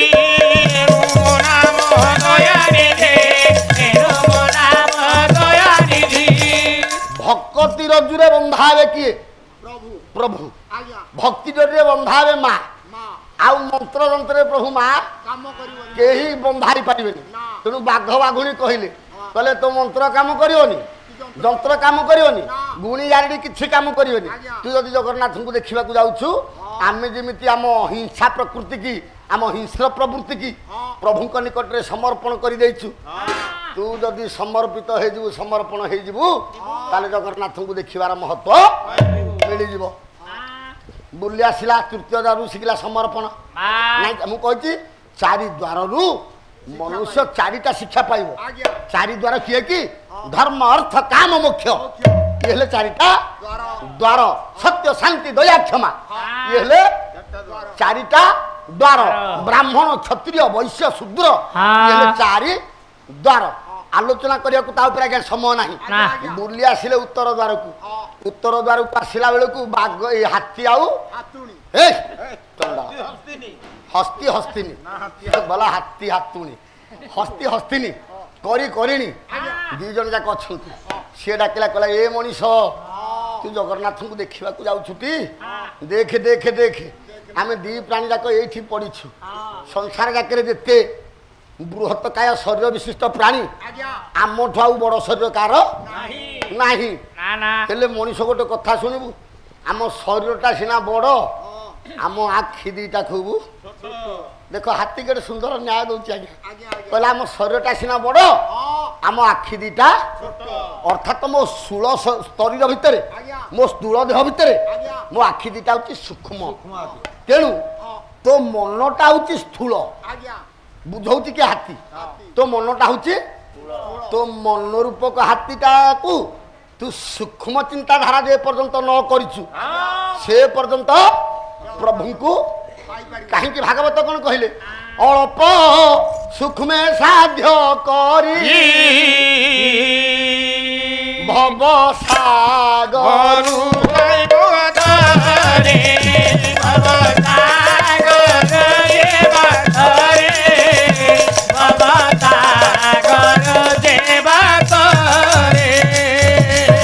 ପ୍ରଭୁଙ୍କୁ ପାଇବାକୁ ହେଲେ ମୋଟା ମନ ଦରକାର ନୁହଁ। ପ୍ରଭୁଙ୍କୁ ପାଇବା ପାଇଁ ସୂକ୍ଷ୍ମ ଚିନ୍ତାଧାରା ଦରକାର। ପ୍ରଭୁଙ୍କୁ ପାଇବା ପାଇଁ ଡାଲା ଡାଲା ମିଠେଇ କଦଳୀ ଦରକାର ନାହିଁ। ବନ୍ଦ କରିବା ଆଜ୍ଞା, ଠିକ ଅଛି। କଣ କରିବା ଆଜ୍ଞା? ହଁ ହଉ, କିଛି ଆପତ୍ତି ନାହିଁ, ଆପତ୍ତି ନାହିଁ। ଆଉ 5 ମିନିଟ୍ ଭିତରେ ମୁଁ ବନ୍ଦ କରିଦେବି, କିଛି ଅସୁବିଧା ନାହିଁ। ମୁଁ ଜାଣିଛି ଆପଣମାନେ ନିଶ୍ଚିତ ସମୟ ଦେବେ। କଣ ଏ ରହମ ସିଏ କହିଦେଲେ, ପିଲା ଲୋକ କହିଦେଲେ, ମୁଁ ତାଙ୍କ କଥା ଧରିବି ନା। ସେ ମୋ ବନ୍ଧୁ ହେଲେ ବି ମୁଁ ସବୁବେଳେ ତାଙ୍କୁ ସାନ ଭାଇର ସ୍ନେହ ଦେଉଛି। କିନ୍ତୁ ଯେହେତୁ ବନ୍ଧୁ ବୋଲି ମୋତେ ସମ୍ବୋଧନ କରିଛନ୍ତି, ବନ୍ଧୁ ପରା, ବନ୍ଧୁ ସବୁବେଳେ ବନ୍ଧୁ, କିନ୍ତୁ ସତର ବନ୍ଧୁ ହେବା ଦରକାର। ଆଉ ଆଗରେ ବନ୍ଧୁ କହିକି ପଛରୁ କଟୁରୀ ଚୋଟ ଯଦି ପକେଇବ ଧର୍ମ ସହିବନି। ସେମିତି ବନ୍ଧୁ ମୋର ଦରକାର ନାହିଁ। ନାଇଁ ଆଜ୍ଞା, ସେଇଭଳି ବନ୍ଧୁ ମୋର ଦରକାର ନାହିଁ। ତେଣୁ ବିଶ୍ୱାସ ଦରକାର। ବିଶ୍ୱାସ ନ ରହିଲେ ଆମ ବନ୍ଧୁତା, ଏମିତି ତ ଓଡ଼ିଶା ଭିତରେ ଆଗକୁ ଆହୁରି ବହୁତ ପାଲା ଗାଇବା, କିନ୍ତୁ ପାଠ ଶିଖ। ମୋର ପରାମର୍ଶ ଏତିକି ତମକୁ, ପାଠ ଶିଖ। ନା ଯଦି ପାଠ ନ ଶିଖିବ ତାହେଲେ ହେଇପାରିବନି। ଆଉ ମୁଁ କହି ଜାଣିଛି, ଗୋଟେ କଥା କହିଦେବି, ଭାଗବତ 10-12 ପଦ ଗାଇଦେବି, 10-12 ପଦ ଭାଗବତ 4 ଘଣ୍ଟା ଥାକ ନେଇଯିବି, ଏମିତି ପାଲା ହବନି। ନା ଶସ୍ତାଳିଆ ପାଲା କରନି, ଓଜନିଆ କବି ଜ୍ଞାନ। ତମେ ଦେଖୁନ ଗୋଟେ ରାତି ଭିତରେ କେତେ କବି ଆସୁଛନ୍ତି, ଗୋଟେ ରାତି ଭିତରେ କେତେ ଶ୍ଳୋକ ଆସୁଛି, ଏଇଟା ନିହାତି ଦେଖିବା କଥା ନା। ଦ୍ୱିତୀୟ ପର୍ଯ୍ୟାୟ ହେଲେ ମଧ୍ୟ ଆପଣମାନେ ବହୁତ ସଂଖ୍ୟାରେ ବସୁଛନ୍ତି। ତେଣୁ ହେ ମୋର ଜ୍ଞାନେନ୍ଦ୍ର ପୁଙ୍ଗବ, ହେ ମୋର ଗୁଣଗ୍ରାହୀ ପଣ୍ଡିତ ସମାଜ, ताले चारि द्वाररू ए मनीष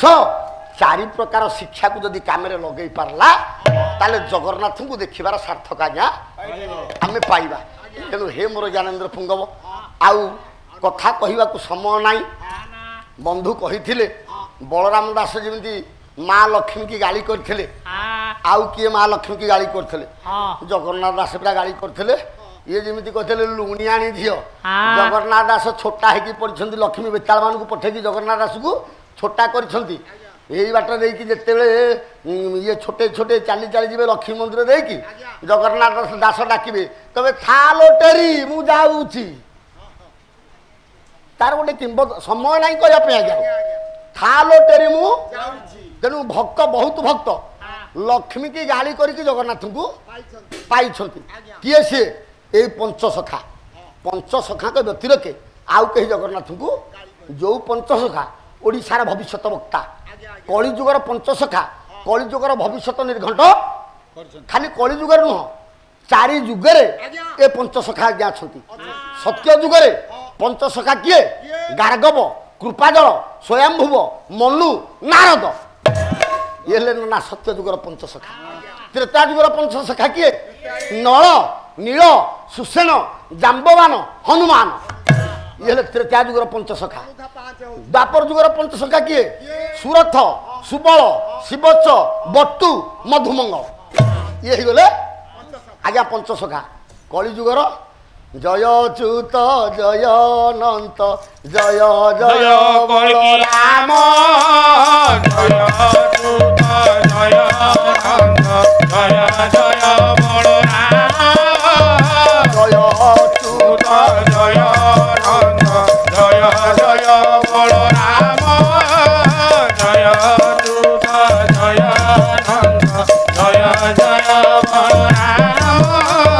जय जशोवंत जय जगन्नाथ जय जगवंत जय जगन्नाथ जय जय कल्की राम जय च्युत जय जय बलराम जय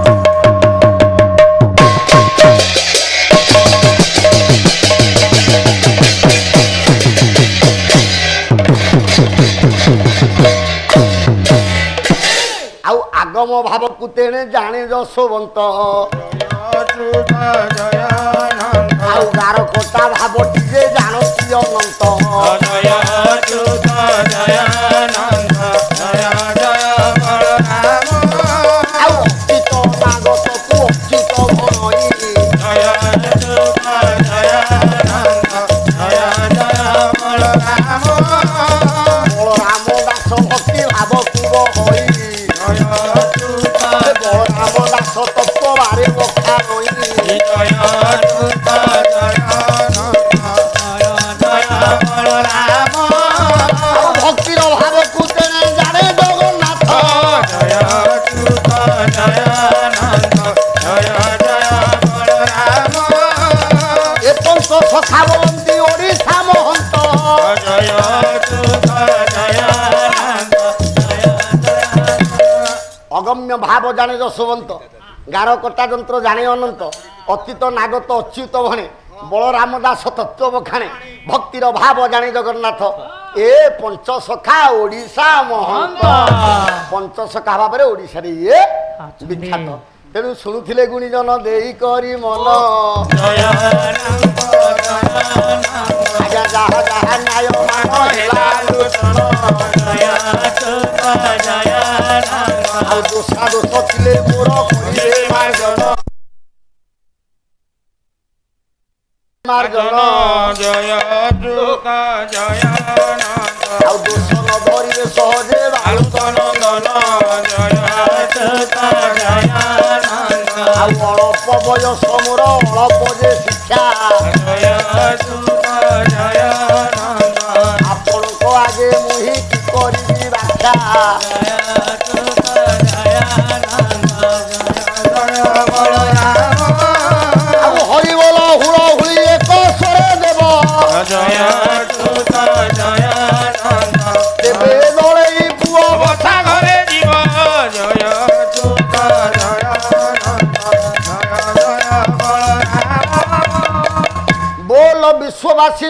রক্ষণ মহাবাহু बोल विश्ववासी शरण रक्षण महाबाहु आनंद सागर हरिबोल करताली हुलहुली एक स्वरे दिया ये संसार दुख दूर